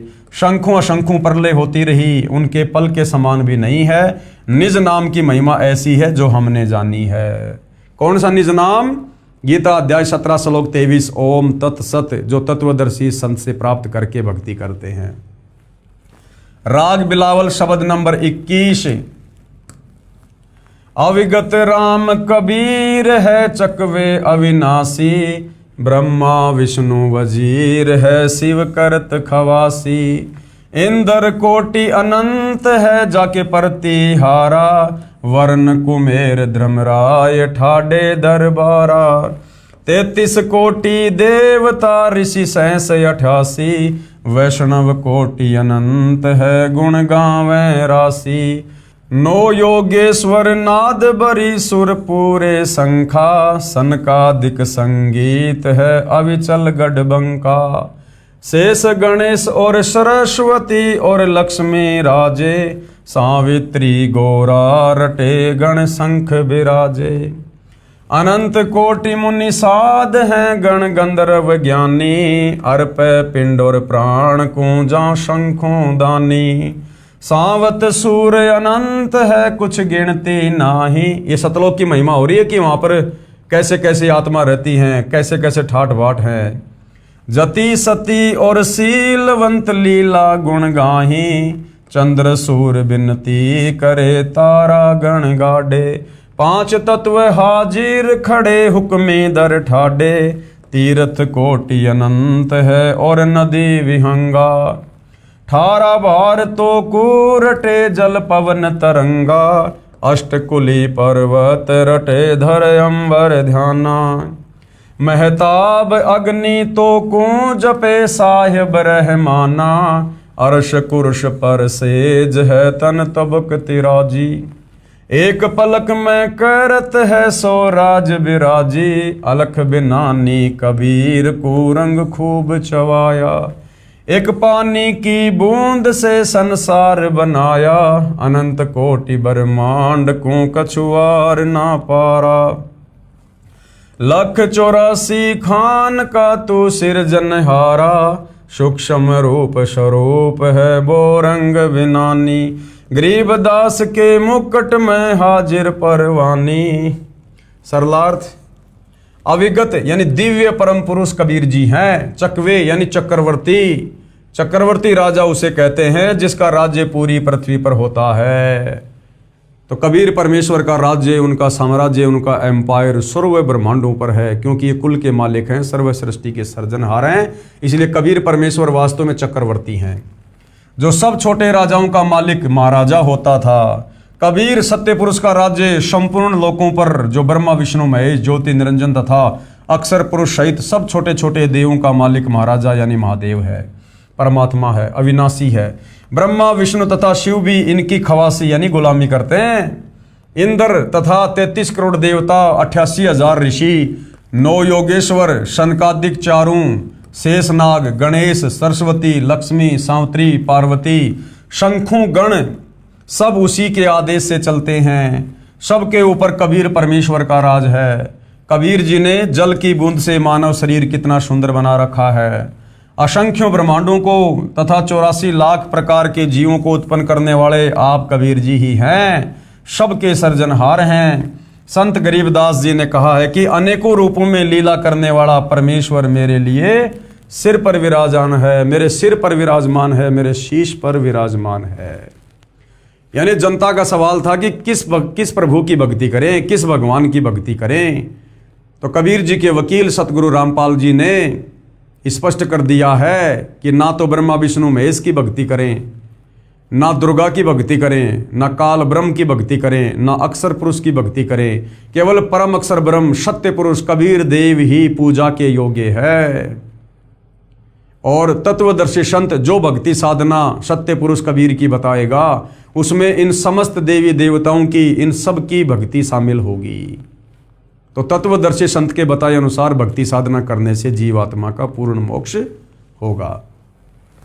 अब मामला जनता की अदालत में है। आगे जनता ने अध्यात्म में रुचि रखते हुए और क्या कुछ कबीर जी के वकील सतगुरु रामपाल जी से पूछना चाहा है। प्रश्न नंबर 15, वह परमात्मा कौन है जो कुल का मालिक है, कहाँ प्रमाण है। हालांकि बहुत सारी बातें उस कुल मालिक के विषय में प्रमाणित कर दी गई हैं, लेकिन फिर भी भाई और बहनों, ये अज्ञानता का गहरा रंग सदियों से हम साधुओं के ऊपर चढ़ा हुआ है। इसलिए बार बार उनकी जो शंकाएं हैं उनके बार बार ही जवाब देने पड़ेंगे। तो जनता पूछ रही है कि वो परमात्मा कौन है जो कुल का मालिक है, यानी सारी सृष्टि का मालिक है, इसका प्रमाण कहाँ है। तो प्रमाण में सतगुरु रामपाल जी क्या बता रहे हैं। उत्तर, वह परमात्मा परम अक्षर ब्रह्म है, जो गीता अध्याय 8 श्लोक 3 में काल ब्रह्म के द्वारा कहा गया है कि वो तत्व ब्रह्म है, जो कुल का मालिक है। इसका प्रमाण देखिए, श्रीमद् भगवद गीता अध्याय 15 श्लोक 1 से 4 तथा 16-17 में है। गीता अध्याय 15 श्लोक 1 से 4 का सारांश व भावार्थ है कि उल्टे लटके हुए वृक्ष के समान संसार को जानो। जैसे वृक्ष की जड़ें तो ऊपर हैं, नीचे तीनों गुण रूपी शाखाएं जानो, ब्रह्मा विष्णु महेश।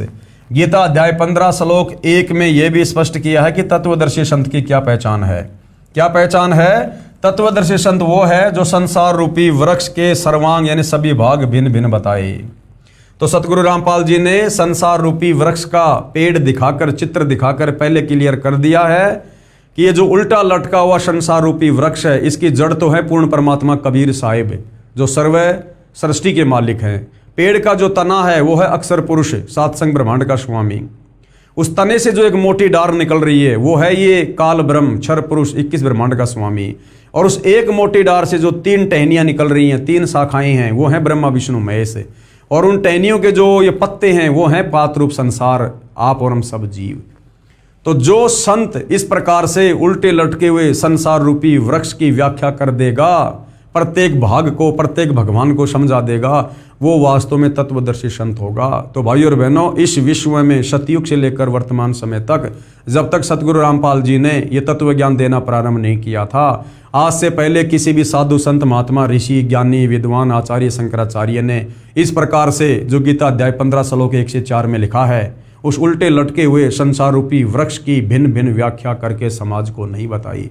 इसे स्वयं सिद्ध है कि सतगुरु रामपाल जी ही गीता अध्याय 4 श्लोक 34 के अनुसार वो तत्वदर्शी संत हैं, जो यहाँ पर स्वयं प्रकट हैं, विद्यमान हैं, और इनकी शरण में आकर इनके बताए अनुसार भक्ति साधना करने से ही हमारी पूर्ण मुक्ति संभव है।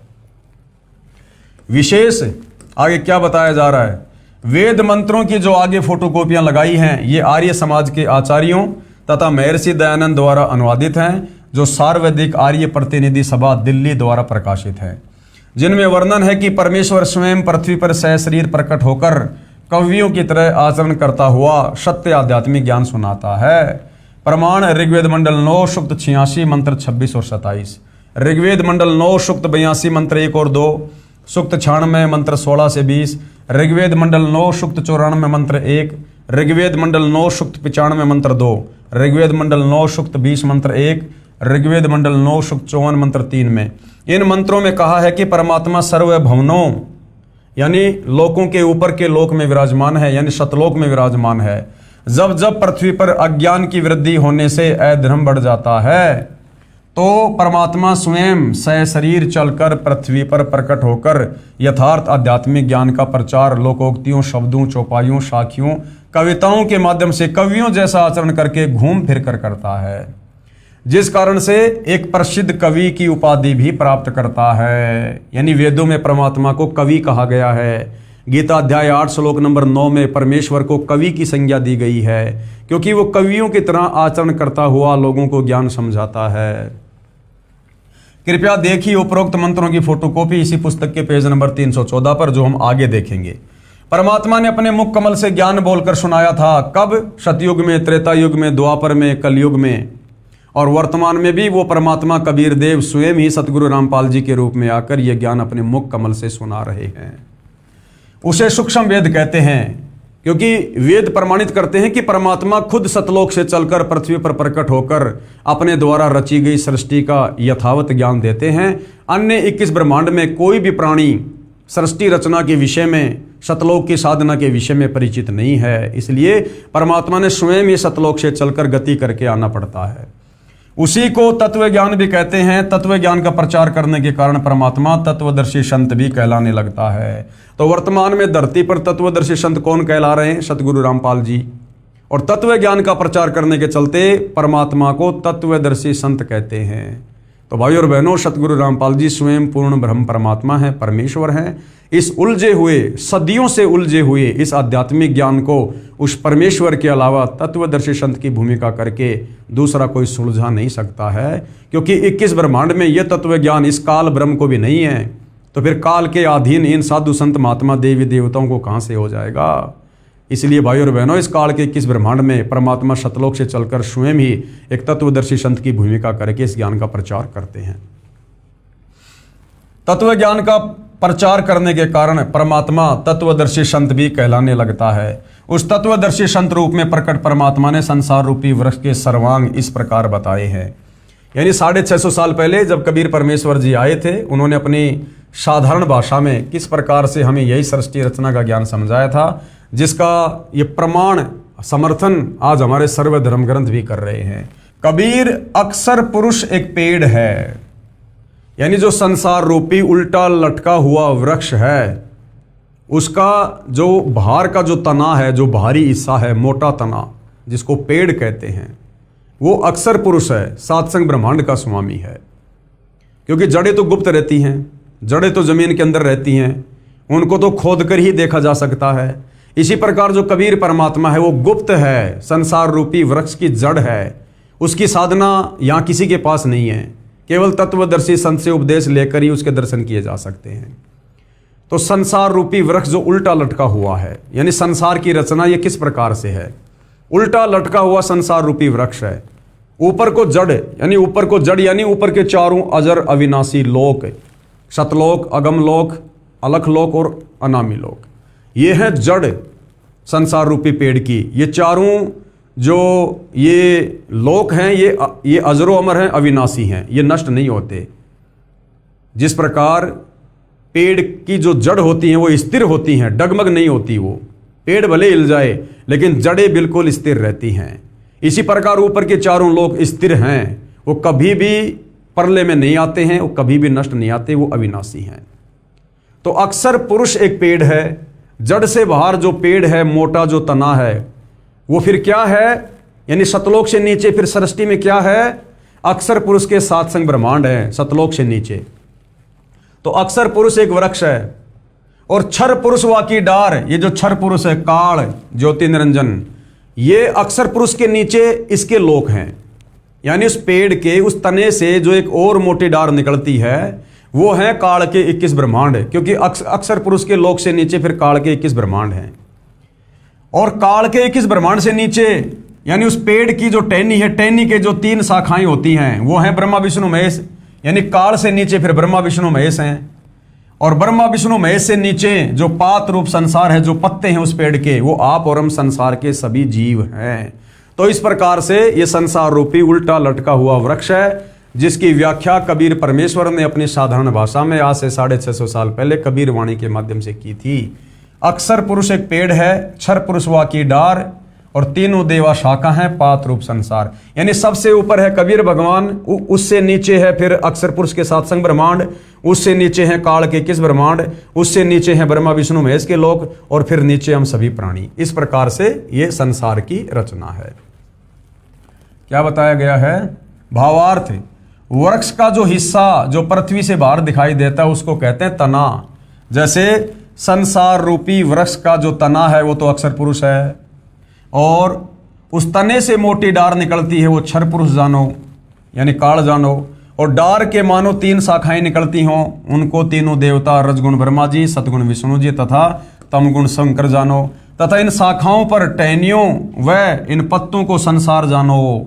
इस प्रकार संसार रूपी वृक्ष के उपरोक्त भाग जो पृथ्वी से बाहर दिखाई देते हैं, मूल जड़ें जमीन के अंदर हैं, जिनसे वृक्ष के सर्वांगों का पोषण होता है। गीता अध्याय 15 श्लोक 16-17 में 3 पुरुष कहे हैं। यानी जनता ने जो सवाल किया था कि प्रभु कितने हैं, भगवान कितने हैं, और हमने किस भगवान की पूजा करनी चाहिए, तो कबीर जी के वकील सतगुरु रामपाल जी समझा रहे हैं कि गीता अध्याय 15 श्लोक 16 और 17 में 3 पुरुष यानी 3 भगवान कहे हैं। श्लोक 16 में 2 भगवान कहे हैं, 2 पुरुष हैं। एक तो क्षर पुरुष ये काल, दूसरा अक्षर पुरुष ये परब्रह्म जिसके सात्संग ब्रह्मांड है। दोनों की स्थिति ऊपर बता दी कि दोनों नाशवान हैं, इनके लोकों में रहने वाले जीव भी नाशवान हैं, इनके लोक भी नाशवान हैं।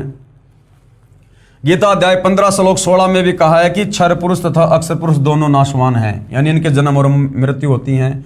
इनके अंतर्गत जितने भी प्राणी हैं वे भी नाशवान हैं, परंतु आत्मा तो किसी की भी नहीं मरती। गीता अध्याय 15 श्लोक 17 में कहा कि उत्तम पुरुष अर्थात पुरुषोत्तम तो क्षर पुरुष और अक्षर पुरुष से भिन्न है, लेकिन जो उत्तम पुरुष है, सर्वश्रेष्ठ परमात्मा है, गीता अध्याय 15 श्लोक 17 में फिर क्या कहा गया कि उत्तम पुरुष तू अन्य परमात्मा इति उदाहरते, यानी वास्तव में पुरुषोत्तम भगवानों का भगवान तो ये क्षर पुरुष और अक्षर पुरुष से भिन्न है, जो तीनों लोकों में प्रवेश करके सबका धारण पोषण करता है, वास्तव में अविनाशी है। तो उसकी पूजा करनी चाहिए, उसकी भक्ति करनी चाहिए। परंतु आत्मा तो किसी की भी नहीं मरती। गीता अध्याय 15 श्लोक 17 में कहा है कि उत्तम पुरुष अर्थात पुरुषोत्तम तो क्षर पुरुष यानी काल और अक्षर पुरुष यानी पर ब्रह्म से भिन्न है, जिसको परमात्मा कहा गया है। इसी प्रभु की जानकारी गीता अध्याय 8 श्लोक 3 में है, जिसको परम अक्षर ब्रह्म कहा है। गीता अध्याय 15 श्लोक 17 में इसी का वर्णन है। यही प्रभु तीनों लोकों में प्रवेश करके सबका धारण पोषण करता है। यह वास्तव में अविनाशी परमेश्वर है। मूल यानी जड़ से ही वृक्ष की परवरिश होती है। तो संसार रूपी वृक्ष की जो जड़ है, जो मूल है, वो कबीर भगवान है, परम अक्षर ब्रह्म है। इसलिए सबका धारण पोषण करने वाला परम अक्षर ब्रह्म है, यानी वो कबीर भगवान है।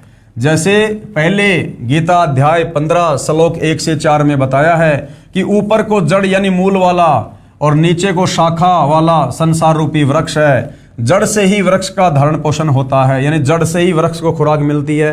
इसी प्रकार कबीर भगवान से ही सर्व लोकों को, सर्व ब्रह्मांडों को, सातसंग ब्रह्मांडों को, 21 ब्रह्मांडों को, जितने भी प्राणी हैं सबको पोषण मिलता है, धारण पोषण होता है।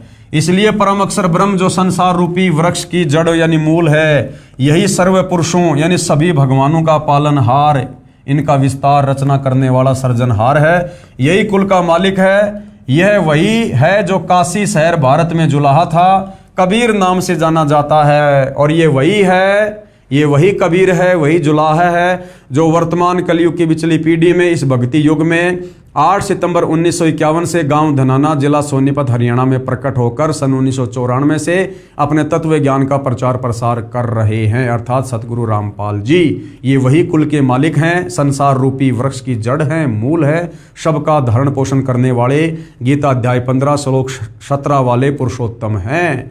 तो वर्तमान में सतगुरु रामपाल जी जो तत्वदर्शी संत की भूमिका कर रहे हैं, इन्हीं की शरण ग्रहण करके हम जन्म और मरण से छुटकारा प्राप्त कर सकते हैं। यही प्रभु, यही भगवान, यही परमेश्वर, जिसे गीता अध्याय 4 श्लोक 34 में तत्वदर्शी संत की उपमा दी गई है, इन्हीं की भक्ति करने से, इन्हीं के अनुसार भक्ति करने से, इन्हीं के द्वारा बताई गई मर्यादाओं में रहकर भक्ति करने से हमारा जन्म मरण खत्म होगा, अन्यथा नहीं।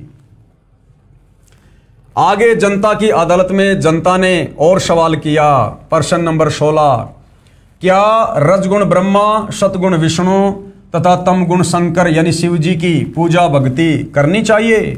अब जनता को धीरे धीरे यह भी समझ में आ गया कि गीता अध्याय 7 श्लोक नंबर 12 से 15 में जो 3 गुण हैं, रज, सत और तम, जिनकी भक्ति करने के लिए इस काल ब्रह्म ने मना किया है, और रज, तम और सत, इनकी भक्ति करने वालों को गीता ज्ञानदाता ने 4 गालियां दी है कि राक्षस स्वभाव को धारण किए हुए मनुष्यों में नीच, दूषित कर्म करने वाले मूर्ख, मुझको भी नहीं बसते। तो अब जनता को यह तो समझ में आ गया कि वो रज, सत और तम क्या है। ये मार्कंडेय पुराण से सतगुरु रामपाल जी ने क्लियर कर दिया था कि रजगुण ब्रह्मा जी हैं, सतगुण विष्णु जी हैं और तम गुण शंकर जी हैं। यही तीनों गुण हैं और यही तीनों देवता हैं। तो जनता की अदालत में जनता को समझ में आ गया, इसलिए जनता खुद ही इन भगवानों के नाम के साथ में इन गुणों को यूज कर रही है। और क्या सवाल किया है, क्या रजगुण ब्रह्मा, सतगुण विष्णु तथा तम गुण शंकर यानी शिव की पूजा भक्ति करनी चाहिए? तो कबीर जी के वकील सतगुरु रामपाल जी कह रहे हैं बिल्कुल नहीं करनी चाहिए, भूल के भी नहीं करनी चाहिए। तो फिर जनता ने सवाल किया, प्रश्न 17, कहां प्रमाण है कि रजगुण ब्रह्मा, सतगुण विष्णु तथा तमगुण शंकर की पूजा भक्ति नहीं करनी चाहिए? तो वो गीता अध्याय 7 श्लोक नंबर 12 से 15 और 20 से 23, जिसमें काल ब्रह्म ने बिल्कुल क्लियर कर रखा है कि ब्रह्मा विष्णु महेश की भक्ति नहीं करनी चाहिए। उत्तर, श्रीमद् भगवद गीता अध्याय 7 श्लोक 12 से 15, 20 से 23 तथा गीता अध्याय 9 श्लोक 23-24, गीता अध्याय 7 श्लोक 12 से 15 में प्रमाण है कि जो व्यक्ति यानी जो भगत रजगुण ब्रह्मा, सतगुण विष्णु तथा तमगुण शिव की भक्ति करते हैं, वे राक्षस स्वभाव को धारण किए हुए मनुष्यों में नीच, दूषित कर्म करने वाले मूर्ख, मुझे भी नहीं बसते। यह प्रमाण गीता अध्याय 7 श्लोक 12 से 15 में है। फिर गीता अध्याय 7 के श्लोक 20 और 23 तथा गीता अध्याय 9 श्लोक 23-24 में यही कहा है, और क्षर पुरुष, अक्षर पुरुष तथा परम अक्षर पुरुष, जिनका गीता अध्याय 15 श्लोक 16-17 में जिक्र है इन तीनों भगवानों का। और क्षर पुरुष, अक्षर पुरुष तथा परम अक्षर पुरुष गीता अध्याय 15 श्लोक 16-17 में जिनका वर्णन है, इनको छोड़कर श्री ब्रह्मा, श्री विष्णु तथा श्री शिव जी अन्य देवताओं में गिने जाते हैं। इन दोनों अध्यायों गीता अध्याय 7 तथा अध्याय 9 में ऊपर लिखे श्लोकों में गीता ज्ञानदाता ने कहा है कि जो साधक जिस भी मकसद को लेकर अन्य देवताओं को भजते हैं, यानी ब्रह्मा विष्णु महेश को भजते हैं, ब्रह्मा विष्णु महेश की पूजा करते हैं, वे भगवान समझकर भजते हैं, अज्ञानता में ब्रह्मा विष्णु महेश को भगवान मानकर भजते हैं, उन देवताओं को मैंने कुछ शक्ति प्रदान कर रखी है। कौन कहता है? ये काल ब्रह्म कह रहा है। और देवताओं के भजने वालों को मेरे द्वारा किए विधान के अनुसार कुछ लाभ मिलता है। यानी ब्रह्मा विष्णु महेश भी यदि उन भक्तों को थोड़ा बहुत कुछ लाभ देते हैं तो काल कह रहा है कि वो भी मेरे द्वारा विधान बनाया गया है। इससे अच्छा यदि वो सीधे मुझ ब्रह्म की भक्ति कर लें तो मैं ब्रह्मा विष्णु महेश से ज्यादा लाभ दे सकता हूं।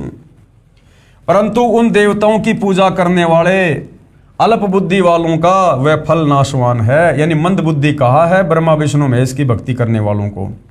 देवताओं को पूजने वाले देवताओं के लोक में जाते हैं, यानी ब्रह्मा विष्णु महेश की पूजा करने वाले ब्रह्मा विष्णु महेश के लोक में चले जाएंगे, वहां उनके नौकर बन जाएंगे, उनके गण बन जाएंगे, अपना पुण्य भोग कर फिर वापस जन्म मरण में आएंगे। और मेरे पुजारी मुझे प्राप्त होते हैं, यानी मुझ काल ब्रह्म की भक्ति करने वाले मेरे ब्रह्मलोक में आ जाते हैं। तीनों देवताओं की यानी ब्रह्मा विष्णु महेश की पूजा करने वाले कैसे कर्म करते हैं, प्रमाण के लिए पेश है कुछ उदाहरण। यानी गीता ज्ञानदाता काल ब्रह्म ने ब्रह्मा विष्णु महेश की साधना करने वालों को 4 गाड़ियां क्यों दी हैं, इस बात का उदाहरण दिया जा रहा है कि ब्रह्मा विष्णु महेश की भक्ति करने वालों को कभी भी सद्बुद्धि नहीं आ सकती, कभी भी वो पाप कर्म करने से पीछे नहीं हट सकते, वो कभी भी कोई भी निष्ठापूर्ण कार्य काल प्रेरणा से कर सकते हैं, उनकी कोई मर्यादा कोई स्टैंड नहीं होता है। विचार करें, क्या बता रहे हैं गुरुदेव, विचार करें।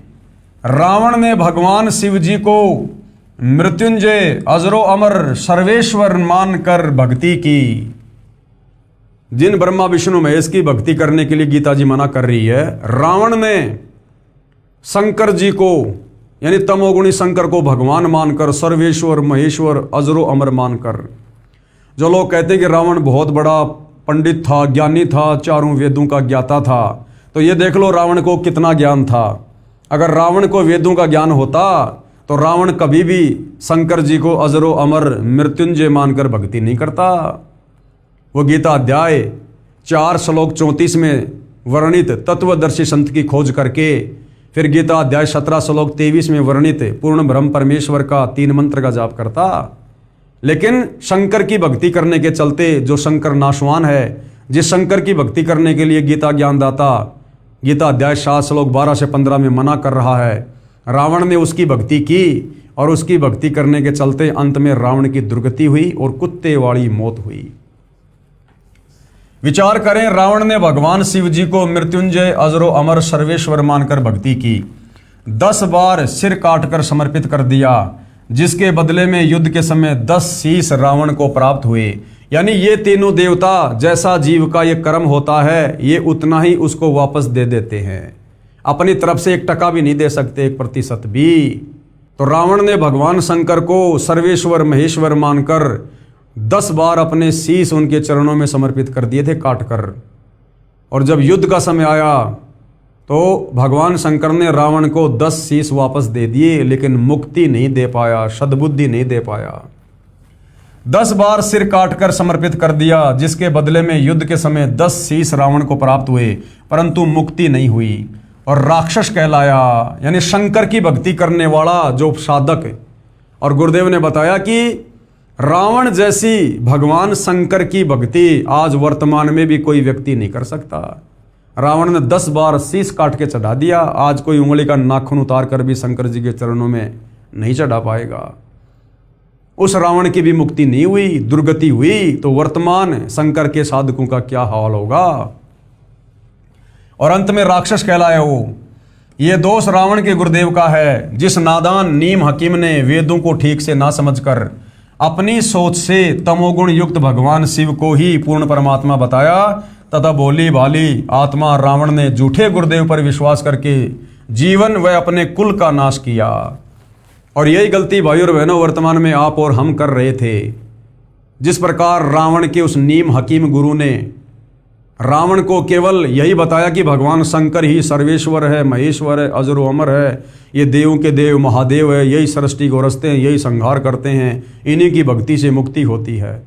और रावण दृढ़ होकर अपने गुरुदेव की बात पर विश्वास करके लग गया। ये स्थिति भाई और बहनों सदियों से यहाँ चलती आ रही है। आप और हमें हमारे इन नीम हकीम तत्व ज्ञानहीन आचार्य शंकराचार्य धर्म गुरुओं ने यही बताया कि ब्रह्मा विष्णु महेश अजरो अमर हैं, सर्वेश्वर हैं, महेश्वर हैं, इनके कोई माता पिता नहीं हैं, इनकी भक्ति करने से मुक्ति हो जाती है। और हमारे पूर्वज और हम दृढ़ होकर भक्ति पर लगे और अंत में भाई और बहनों दुर्गति के अलावा कुछ भी हाथ नहीं लगा। ये तो अच्छा हुआ कि परमेश्वर ने स्वयं आकर सतगुरु रामपाल जी के रूप में आप और हमें ये तत्व ज्ञान दे दिया, सृष्टि रचना समझा दी, सर्व धर्मशास्त्रों का निचोड़ निकाल के दे दिया, हमें भक्ति का दाना दाना समझ में आ गया और हम उस परम अक्षर ब्रह्म की भक्ति में लग गए। अन्यथा आप और हमारी भी रावण की तरह दुर्गति होती, दुर्गति। तो ये दोष बताया उन नकली गुरुओं का जो गांव गांव में बैठे हैं, जनता को शास्त्र विरुद्ध साधना देकर भक्ति करके ठग रहे हैं। दूसरा उदाहरण दिया, एक भस्मागिरी नाम का साधक था, एक भस्मागिरी नाम का साधक था, जिसने शिवजी यानी तमोगुण शंकर को ही इष्ट मानकर शीर्षासन, ऊपर को पैर नीचे को शीश करके 12 वर्ष तक साधना की, भगवान शिव को वचनबद्ध करके और भस्म कंडा ले लिया। भस्मागिरी नाम का भगत और भगवान शंकर के घर के आगे शीर्षासन करके, नीचे को सिर ऊपर को पैर करके 12 साल तक भक्ति साधना कर रहा है। अब विचार करो भाई और बहनों, अगर भगवान शंकर को वेदों का ज्ञान होता, गीता का ज्ञान होता, शास्त्र अनुकूल सत भक्ति का ज्ञान होता, पूर्ण परमात्मा का ज्ञान होता, तो क्या भगवान शंकर अपने साधक को ये बात नहीं बताता कि भाई तू क्या कर रहा है? अरे वेदों में कहीं भी इस प्रकार की साधना करने का उल्लेख नहीं है नादान, ये तो हठ योग है, तू तो तप कर रहा है, तप करने वालों को तो काल नरक में ठोकता है, ये मेरी साधना नहीं है। अगर शंकर जी को ज्ञान होता तो अपने भगत को सही साधना बताता, लेकिन शंकर जी 12 साल से देख रहे हैं और प्रसन्न हो रहे हैं कि देखो मेरे लिए लोग कितनी कठिन साधना कर रहे हैं। तो शंकर जी को भी तत्व ज्ञान नहीं, शंकर जी को भी सत्य साधना का ज्ञान नहीं। 12 वर्ष तक साधना की, भगवान शिव को वचनबद्ध करके भस्म कंडा ले लिया।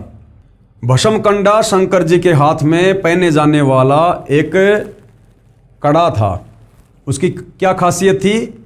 अगर वो कड़ा जिस हाथ में पहन रखा है, उस हाथ को यदि किसी के सर पे रख के कह दिया जाए भस्म, तो वो व्यक्ति भस्म हो जाता था, उसकी राख बन जाती थी। तो भस्मागिरी के मन में क्या दोष था कि ये भस्म कंडा में तपस्या करके शंकर को वचनबद्ध करके प्राप्त कर लूं और उसके बाद शंकर को ही मारूंगा, उसकी राख बना दूंगा और उसकी पत्नी पार्वती को अपनी पत्नी बनाऊंगा। यानी शंकर की भक्ति करने वाले के मन में इतना भयंकर दोष। इसलिए गीता अध्याय 7 श्लोक 12 से 15 में कहा कि ब्रह्मा विष्णु महेश की पूजा करने वाले राक्षस स्वभाव को धारण किए हुए मनुष्यों में नीच दूषित कर्म करने वाले मूर्ख होते हैं। अब वो राक्षस कहलाया फिर आगे चल के, क्योंकि उसने वही कर्म किया, अपने इष्ट को मारने चला भस्म कंडा प्राप्त करके, और अपने इष्ट की जो पत्नी थी, जो उसकी माता के समान थी, उसको अपनी पत्नी बनाने चला। तो इससे बढ़कर वो राक्षस स्वभाव को धारण किए हुए मनुष्यों में नीच व्यक्ति कौन होंगे? भगवान शिव जी को ही मारने लगा। उद्देश्य यह था कि भस्म कंडा प्राप्त करके भगवान शिव जी को मारकर पार्वती जी को पत्नी बनाऊंगा। भगवान श्री शिव जी डर के मारे भाग गए। फिर श्री विष्णु जी ने उस भस्मासुर को गंडस्त नाच नचाकर उसी भस्म कंडे से भस्म किया। अब भाई ब्रह्मा विष्णु महेश तो तीनों एक ही कैटेगरी के हैं, इनमें तो बराबर की शक्ति है। जब शंकर जी उसके आगे होके भग लिए तो विष्णु जी कहाँ से बचाव कर देंगे? तो विष्णु रूप में खुद कबीर परमात्मा जी ने और पार्वती जी का रूप बनाकर और उस भस्मागिरी को गंडस्त नाच नचाकर उसको भस्म करके फिर शंकर जी को शांत किया। यानी जब ये तीनों देवता भी दुखी होते हैं, परेशान होते हैं, तो ये भी आत्मा से परमात्मा को याद करते हैं, और वही परमात्मा परम अक्षर ब्रह्म कबीर देव उन आत्माओं की उनके संस्कारों के अनुसार मदद करता है। फिर श्री विष्णु जी ने उस भस्मासुर को गंडस्त नाच नचाकर उसी भस्म कंडे से भस्म किया। वह शिव जी तमोगुण का साधक राक्षस कहलाया, और वो भस्मागिरी आगे चलकर क्या कहलाया? भस्मासुर, भस्मा असुर, भस्मा राक्षस। हिरण्यकशिपु ने भगवान ब्रह्मा जी रजोगुण की साधना की तथा राक्षस कहलाया। इसी प्रकार हिरण्यकशिपु ने श्री ब्रह्मा जी से वरदान प्राप्त कर लिया, ना दिन में मरूं, ना रात में मरूं, ना अस्त्र से मरूं, ना शस्त्र से, ना दानव से, ना मानव से। अपने आप को भगवान मान बैठा और अपने ही पुत्र भगत प्रहलाद का दुश्मन हो गया। अर्थात अंत में वो भी राक्षस कहलाया। खुद परमात्मा परम अक्षर ब्रह्म ने, कबीर देव जी ने और नरसिंह रूप धारण करके उसकी छाती फाड़ी और अपने भगत को बचाया। अर्थात ब्रह्मा जी की साधना करने वाला हिरण्यकशिपु भी राक्षस कहलाया। इसलिए गीता अध्याय 7 श्लोक 12 से 15 में तीनों गुण, रजगुण ब्रह्मा, सतगुण विष्णु, तमगुण शंकर की पूजा करने वालों को राक्षस की संज्ञा दी गई है। आगे तीसरा उदाहरण दिया गुरुदेव भगवान ने। एक समय आज सन 2006, क्योंकि ये पुस्तक सन 2006 में लिखी गई थी, उससे लगभग 335 साल पहले हरिद्वार में हर की पैड़ियों पर शास्त्र विधि रहित साधना करने वालों के कुंभ पर्व की परबी का संयोग हुआ।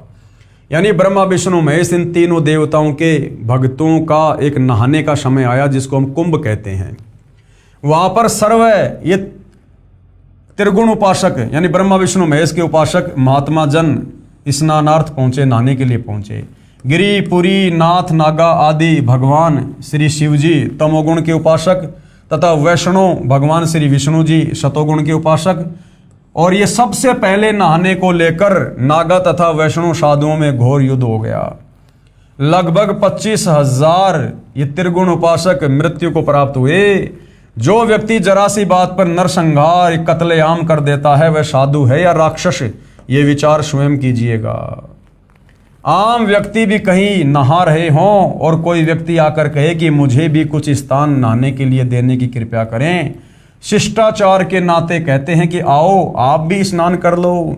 इधर उधर होकर आने वाले को जगह दे देते हैं। इसलिए पवित्र गीता जी अध्याय 7 श्लोक 12 से 15 में कहा है, जिनका मेरी त्रिगुणमयी माया, काल कह रहा है कि ये जो मेरी ये त्रिगुणमयी माया है, रजगुण ब्रह्मा, शतगुण विष्णु, तमगुण शंकर, इनकी पूजा के द्वारा जिनका ज्ञान हरा जा चुका है, वे केवल मान बढ़ाई के भूखे राक्षस स्वभाव को धारण किए हुए मनुष्यों में नीच अर्थात आम व्यक्ति से भी नीच स्वभाव वाले हैं। दुष्कर्म करने वाले मूर्ख मेरी भक्ति भी नहीं करते। गीता अध्याय 7 श्लोक 16 से 18 तक पवित्र गीता जी के बोलने वाला ब्रह्म यानी काल ये कह रहा है कि मेरी भक्ति यानी ब्रह्म साधना भी 4 प्रकार के साधक करते हैं। एक तो अर्थार्थी जो धन लाभ चाहने वाले हैं, जो वेद मंत्रों से ही जंत्र मंत्र हवन आदि करते रहते हैं। दूसरे आर्त कौन होता है, जो संकट निवारण के लिए वेदों के मंत्रों का जंत्र मंत्र हवन आदि करते रहते हैं। तीसरा जिज्ञासु, जो परमात्मा के ज्ञान को जानने की इच्छा रखने वाले केवल ज्ञान संग्रह करके वक्ता बन जाते हैं तथा दूसरों में ज्ञान श्रेष्ठता के आधार पर उत्तम बनकर ज्ञानवान बनकर अभिमानवश भक्तिहीन हो जाते हैं। और चौथे हैं ज्ञानी। ज्ञानी वे साधक हैं जिनको ये ज्ञान हो गया कि मानव शरीर बार बार नहीं मिलता, इससे भगवान की साधना नहीं बन पाई तो जीवन व्यर्थ हो जाएगा। फिर वेदों को पढ़ा जिनसे ज्ञान हुआ कि ब्रह्मा विष्णु शिव जी तीनों गुणों वह ब्रह्म यानी क्षर पुरुष तथा परब्रह्म यानी अक्षर पुरुष से ऊपर पूर्ण ब्रह्म की ही भक्ति करनी चाहिए, अन्य देवताओं की नहीं। उन ज्ञानी उदार आत्माओं को मैं अच्छा लगता हूँ तथा मुझे वे इसलिए अच्छे लगते हैं कि वे तीनों गुणों यानी रजगुण ब्रह्मा, सतगुण विष्णु तथा तमगुण शिव जी से ऊपर उठकर मेरी ब्रह्म साधना तो करने लगे जो अन्य देवताओं से अच्छी है। परंतु वेदों में ओम नाम जो केवल ब्रह्म की साधना का मंत्र है, उसी को वेद पढ़ने वाले विद्वानों ने अपने आप ही विचार विमर्श करके पूर्ण ब्रह्म का मंत्र जानकर वर्षों तक साधना करते रहे, परंतु प्राप्ति नहीं हुई। क्योंकि ओम मंत्र से काल की भी प्राप्ति नहीं होती है, केवल काल के ब्रह्मलोक में जाया जाता है। काल कभी किसी को दर्शन नहीं देता, इसने सौगंध खा रखी है, कबीर परमेश्वर की तरफ से इसको श्राप लगा हुआ है। इसलिए वेदों में वर्णित जो ओम मंत्र की साधना है, उस ओम मंत्र की साधना से ये काल भी दर्शन नहीं देता है। और उन नादान ज्ञानी भक्तों ने ये सोचा कि ये जो ओम मंत्र है ये पूर्ण ब्रह्म का है, परम अक्षर ब्रह्म का है, इसलिए बेचारे तन मन धन से भक्ति में लग गए। लेकिन तत्व ज्ञान ना होने के कारण, तत्वदर्शी संत की शरण ना होने के कारण अंत में रहे काल के जाल में। अन्य सिद्धियां प्राप्त हो गई, ओम नाम की साधना से अन्य सिद्धियां प्राप्त हो गई। क्योंकि पवित्र गीता अध्याय 4 श्लोक 34 तथा पवित्र यजुर्वेद अध्याय 40 मंत्र 10 में वर्णित तत्वदर्शी संत नहीं मिला जो पूर्ण ब्रह्म की साधना 3 मंत्र से बताता है। इसलिए ज्ञानी भी ब्रह्म यानी काल साधना करके जन्म मृत्यु के चक्कर में ही रहे। यानी काल कह रहा है कि मेरी जो साधना 4 प्रकार के लोग करते हैं, अर्थार्थी, आर्त, जिज्ञासु और ज्ञानी। उनमें ज्ञानी मुझे अच्छा लगता है, क्योंकि ज्ञानी वेदों का सार निकालकर ब्रह्मा विष्णु महेश की भक्ति ना करके केवल मेरी भक्ति करता है, ब्रह्म भक्ति करता है। लेकिन वो बेचारा ये सोचकर करता है कि ये जो ब्रह्म नाम है ये पूर्ण परमात्मा का होगा, क्योंकि वेदों में महिमा तो पूर्ण परमात्मा की, कबीर भगवान की है, और मंत्र जाप का केवल इस काल का है। तो उन्होंने तत्व ज्ञान के अभाव में जो ओम मंत्र देखा तो उन्होंने सोच लिया कि ओम मंत्र भी परम अक्षर ब्रह्म का है, कबीर देव का है। तो वो भी धोखे में ओम मंत्र को परम अक्षर ब्रह्म का जानकर पूर्ण मुक्ति के लिए साधना करते रहे, लेकिन अंत में तत्वदर्शी संत की शरण के अभाव में वो काल के ब्रह्मलोक में चले गए, जिस ब्रह्मलोक में जाने के बाद साधक फिर से जन्म और मरण में आता है। एक ज्ञानी अच्छी आत्मा महर्षि चुनक जी ने वेदों को पढ़ा तथा एक पूर्ण प्रभु की भक्ति का मंत्र ओम जानकर इसी नाम के जाप से वर्षों तक साधना की। एक मानधाता चक्रवर्ती राजा था। चक्रवर्ती राजा उसे कहते हैं जिसका पूरी पृथ्वी पर शासन हो। उसने अपने अंतर्गत राजाओं को युद्ध के लिए ललकारा। एक घोड़े के गले में चिट्ठी बांधकर सारे राज्य में घुमाया। शर्त थी कि जिसने राजा मानधाता की गुलामी यानी अधीनता स्वीकार न हो उसे युद्ध करना पड़ेगा। वह इस घोड़े को पकड़कर बांध ले। किसी ने घोड़ा नहीं पकड़ा। महर्षि चुनक जी को इस बात का पता चला कि राजा बहुत अभिमानी हो गया है। कहा कि मैं इस राजा के युद्ध को स्वीकार करता हूँ। युद्ध शुरू हुआ। मानधाता राजा के पास 72 करोड़ सेना थी। उसके 4 भाग करके एक भाग 18 करोड़ सेना से महर्षि चुनक पर आक्रमण कर दिया। दूसरी ओर महर्षि चुनक जी ने अपनी भक्ति साधना की कमाई से यानी ओम नाम की साधना से और जो उसने तप किया था 4 पुतलियां यानी एटम बम बनाए तथा राजा की चारों भाग सेना का विनाश कर दिया। 72 करोड़ सेना को चुनक ऋषि ने अपनी आध्यात्मिक शक्ति से नष्ट कर दिया। ये काल ऐसे ठगता है, ऐसे सद्बुद्धि नहीं आती है। अपनी पूरी भक्ति कमाई को नष्ट कर दिया। विशेष श्री ब्रह्मा जी, श्री विष्णु जी, श्री शिव जी तथा ब्रह्म व परब्रह्म की भक्ति से पाप तथा पुण्य दोनों का फल भोगना पड़ता है। पुण्य स्वर्ग में तथा पाप नरक में व 84 लाख प्राणियों के शरीर में नाना यातनाएं भोगनी पड़ती हैं। जैसे ज्ञानी आत्मा श्री चुनक जी ने जो ओम नाम के जाप की कमाई की, उससे कुछ तो सिद्धि शक्ति 4 पुतलियां बनाकर उनमें समाप्त कर दिया, जिससे महर्षि कहलाया। कुछ साधना फल को महास्वर्ग में भोगकर फिर नरक में जाएगा तथा फिर 84 लाख प्राणियों के शरीर धारण करके कष्ट पर कष्ट सहेगा। जो 72 करोड़ प्राणियों सैनिकों को संहार यानी अपनी वचन से मारा था, उनका भोग भी भोगना होगा। चाहे कोई हथियार से हत्या कर दे, चाहे वचन रूपी तलवार से, दोनों को समान दंड प्रभु देता है। जब उस महर्षि चुनक जी का जीव कुत्ते के शरीर में होगा, उसके सिर में जख्म होगा, उसमें कीड़े बनकर उन सैनिकों के जीव अपना प्रतिशोध लेंगे। कभी टांग टूटेगी, कभी पिछले पैरों से अर्धंग होकर केवल अगले पैरों से घिसड़ कर चलेगा तथा गर्मी सर्दी का कष्ट असहनीय पीड़ा नाना प्रकार से भोगनी ही पड़ेगी। इसलिए पवित्र गीता जी बोलने वाला ब्रह्म यानी काल गीता अध्याय 7 श्लोक 18 में स्वयं कह रहा है कि ये सर्वज्ञानी आत्माएं है तो उदार यानी अच्छी, परंतु पूर्ण परमात्मा की 3 मंत्र की वास्तविक साधना बताने वाला तत्वदर्शी संत ना मिलने के कारण ये सब मेरी ही अनुतमाम यानी अति अश्रेष्ठ मुक्ति गति की आस में ही आश्रित रहे। अर्थात मेरी साधना भी अश्रेष्ठ है। काल कह रहा है मेरी साधना भी अश्रेष्ठ है, क्योंकि काल की साधना की उत्तम उपलब्धि है ब्रह्मलोक, और ब्रह्मलोक में गया हुआ प्राणी भी नीचे जन्म मरण में। जैसे ये चुनक ऋषि ओम नाम की साधना की, ब्रह्मलोक में चला गया, उसके बाद अपने कर्म भोगने के लिए वापस नीचे आएगा, 84 लाख योनियों में जाएगा। इसलिए काल ने गीता अध्याय 7 श्लोक 18 में अपनी ओम नाम की साधना को भी अश्रेष्ठ यानी घटिया कहा है। इसलिए पवित्र गीता जी अध्याय 18 श्लोक 62 में कहा कि हे अर्जुन, तू सर्व भाव से उस परमात्मा की शरण में चला जा जिसकी कृपया से ही तू परम शांति तथा सनातन परम धाम सतलोक को प्राप्त होगा। इसलिए खुद गीता ज्ञानदाता काल ब्रह्म गीता अध्याय 18 श्लोक 62 में अर्जुन को सलाह दे रहा कि अर्जुन देख ले, मेरी भक्ति करनी है ओम नाम की, या इससे नीचे ब्रह्मा विष्णु महेश की करनी है तो देख ले भाई यहाँ पर क्या क्या कष्ट भोगने पड़ेंगे। जन्म और मरण से पीछा नहीं छूटेगा, लक 84 योनि में जाना ही पड़ेगा, गधा कुत्ता सुअर बनना ही पड़ेगा, कर्म भोगना ही पड़ेगा। और यदि तुझे परम शांति चाहिए, जन्म मरण से छुटकारा चाहिए, तो गीता अध्याय 18 श्लोक 62 के अनुसार अर्जुन को उस परम अक्षर ब्रह्म की शरण में जाने की सलाह दे रहा है कि तू सर्व भाव से उस परमेश्वर की शरण में जा, जहां जाने के बाद साधक लौटकर फिर संसार में वापस नहीं आता। पवित्र गीता जी को श्री कृष्ण जी के शरीर में प्रेतवत प्रवेश करके ब्रह्म यानी काल ने बोला।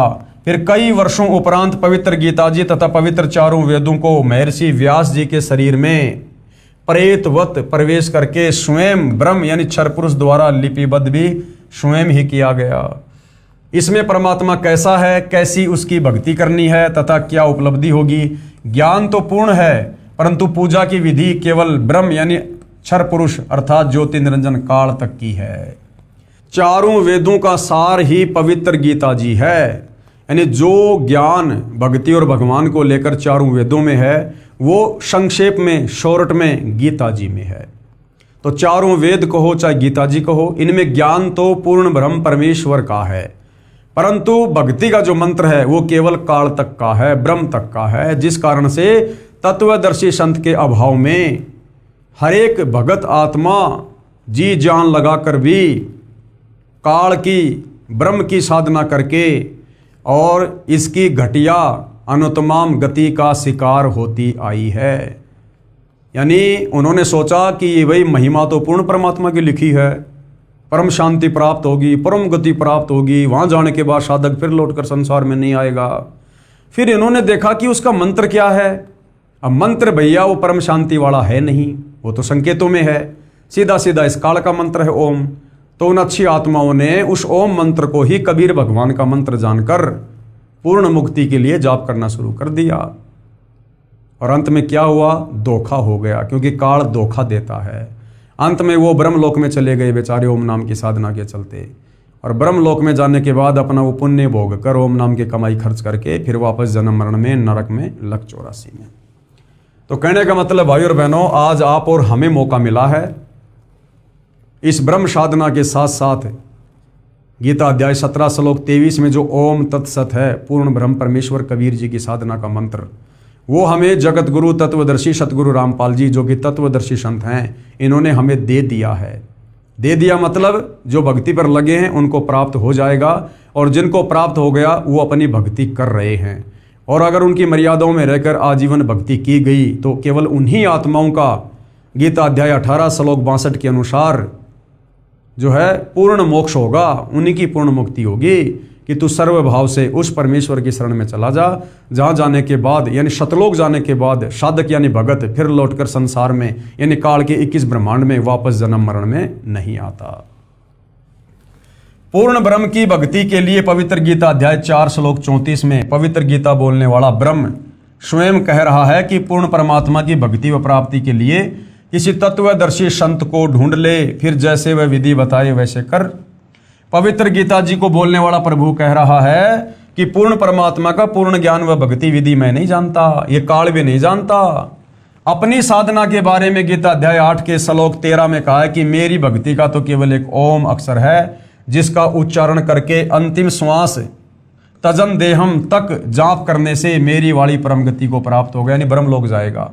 फिर गीता अध्याय 7 श्लोक 18 में कहा कि जिन प्रभु चाहने वाली आत्माओं को तत्वदर्शी संत नहीं मिला तो पूर्ण ब्रह्म की साधना जानता हो, इसलिए वे उदार आत्माएं मेरे वाली यानी अनुत्तम घटिया अश्रेष्ठ यानी मुझ काल की घटिया अति अनुत्तम परम गति में ही आश्रित है। पवित्र गीता जी बोलने वाला प्रभु यानी काल स्वयं कह रहा है कि मेरी साधना से होने वाली गति अर्थात मुक्ति भी अश्रेष्ठ है। गीता अध्याय 16 श्लोक 23-24 में कहा है कि शास्त्र विधि को त्याग कर जो साधक मनमाना आचरण करते हैं, यानी जो साधना तत्वदर्शी संत से लेकर करनी चाहिए वो ना करके अपनी तरफ से कोई उसका मनमुखी मतलब निकाल कर मनमुखी कोई मंत्र जाप करके अगर कोई भक्ति साधना करता है तो गीता अध्याय 16 श्लोक 23 के अनुसार वो शास्त्र विधि को त्याग कर मनमाने आचरण में आती है, जिसको करने से कोई गति नहीं, कोई मुक्ति नहीं, कोई सुख नहीं। अर्थात जिन देवताओं पितरों यक्षों भैरवों भूतों की भक्ति करते हैं, यानी जो श्राद्ध वगैरह निकालते हैं, जो समाधि पूजते हैं, वो भैरव भूतों की भक्ति है। और मन कल्पित मंत्रों का जाप करते हैं, जैसे राधे राधे श्याम मिला दे, ओम नमः शिवाय, ओम नमः भागवते वासुदेवाय, जय जय राम हरे राम, ये मन कल्पित जाप हैं, क्योंकि गीता में केवल एक ओम मंत्र है या फिर ओम तत्सत है। इसके अलावा ये जितने भी मंत्र हमारे धर्मगुरु देते हैं या कोई भी जाप करता है, ये शास्त्र विरुद्ध हैं। उनको न तो कोई सुख होता है, न कोई सिद्धि प्राप्त होती है, तथा न उनकी गति अर्थात मोक्ष होता है। और यदि फिर भी उनको कोई सुख हो रहा है वो शास्त्र विरुद्ध साधना करने के चलते, तो उनके पूर्व जन्मों की बैटरी चार्ज है भक्ति वाली, उस पूर्व जन्म की भक्ति कमाई वो वर्तमान में खा रहा है, खर्च कर रहा है, और वो धोखे में है कि मैं वर्तमान में जो भक्ति कर रहा हूँ इसी से मुझे लाभ हो रहे हैं। ऐसा नहीं है। वो भक्ति वर्तमान में लाखों लोग कर रहे होते हैं, ज़्यादातर की दुर्गति हो रही होती है। इसे तेरे लिए हे अर्जुन कर्तव्य यानी जो भक्ति कर्म करने चाहिए और अकर्तव्य यानी जो भक्ति नहीं करनी चाहिए उसकी व्यवस्था में शास्त्र ही प्रमाण है। गीता अध्याय 17 श्लोक 1 में अर्जुन ने पूछा कि हे कृष्ण, क्योंकि अर्जुन मान रहा था कि श्री कृष्ण ही ज्ञान सुना रहा है, परंतु श्री कृष्ण के शरीर में भूत की तरह प्रवेश करके काल ब्रह्म ज्ञान बोल रहा था जो पहले प्रमाणित किया जा चुका है। तो अर्जुन ने क्या कहा कि जो व्यक्ति शास्त्र विधि को त्याग कर मनमाना आचरण करके अन्य देवताओं आदि की पूजा करते हैं वे स्वभाव में कैसे होते हैं, यानी ब्रह्मा विष्णु महेश की साधना करने वालों का स्वभाव कैसा होता है। तो गीता ज्ञानदाता ने उत्तर दिया कि सात्विक व्यक्ति देवताओं का पूजन करते हैं, राजसी व्यक्ति यक्षों व राक्षसों की पूजा तथा तामसी व्यक्ति प्रेत आदि की पूजा करते हैं। ये सब शास्त्र विधि रहित कर्म है। फिर गीता अध्याय 17 श्लोक 5 और 6 में कहा कि जो मनुष्य शास्त्र विधि से रहित केवल मन कल्पित घोर तप को तपते हैं वे दम्भी और ढोंगी हैं और शरीर के कमलों में विराजमान शक्तियों को तथा मुझे भी वो दुखी करने वाले राक्षस स्वभाव के अज्ञानी जान, यानी जो ये धूणा तपते हैं, 5 धूणे लगा देंगे गर्मी के समय में, बीच में बैठ जाएंगे, ये मन कल्पित घोर तप है। और ऐसे तप करने वाले उस परमात्मा को भी दुखी करते हैं और अंत में परमात्मा उनको घोर नरक में और नीच योनियों में डालता है।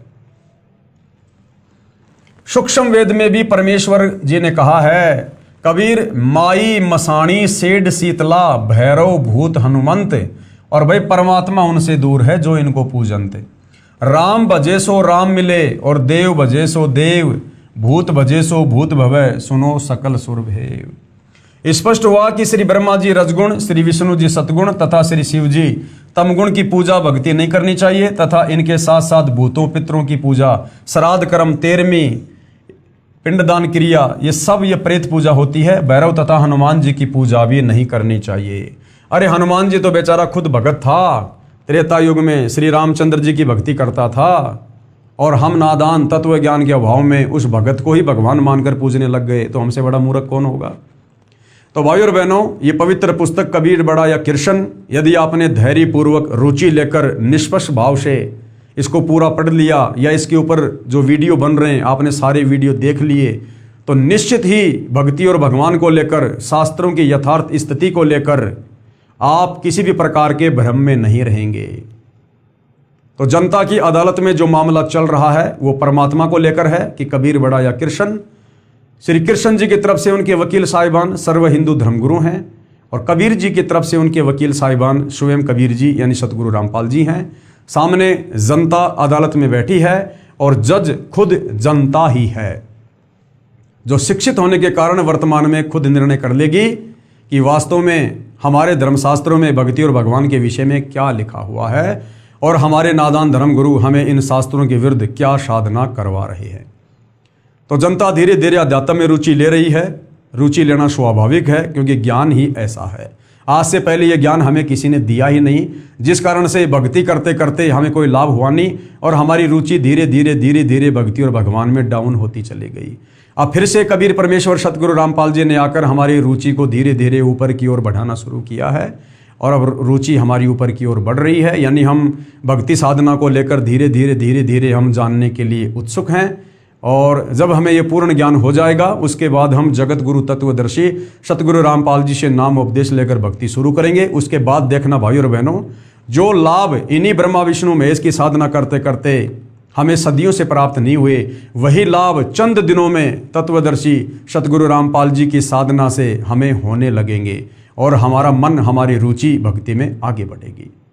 तो भाइयों और बहनों, आज के इस वीडियो में केवल इतना ही। जनता की अदालत में अगले एपिसोड में क्या होगा, जनता और क्या क्या सवाल कबीर जी के वकील सतगुरु रामपाल जी से पूछेगी और क्या क्या जवाब धर्मशास्त्रों को आधार बनाकर सतगुरु रामपाल जी के द्वारा जनता की अदालत में पेश किए जाएंगे, इन सब का विवरण हम आगे देखेंगे, पढ़ेंगे, सुनेंगे, समझेंगे। तब तक पूज्य गुरुदेव भगवान हम सबको आज्ञा दे, आशीर्वाद दे, सद्बुद्धि दे, हमारा मार्गदर्शन करे। बंदी छोड़ सतगुरु रामपाल जी परमेश्वर जी की जय हो।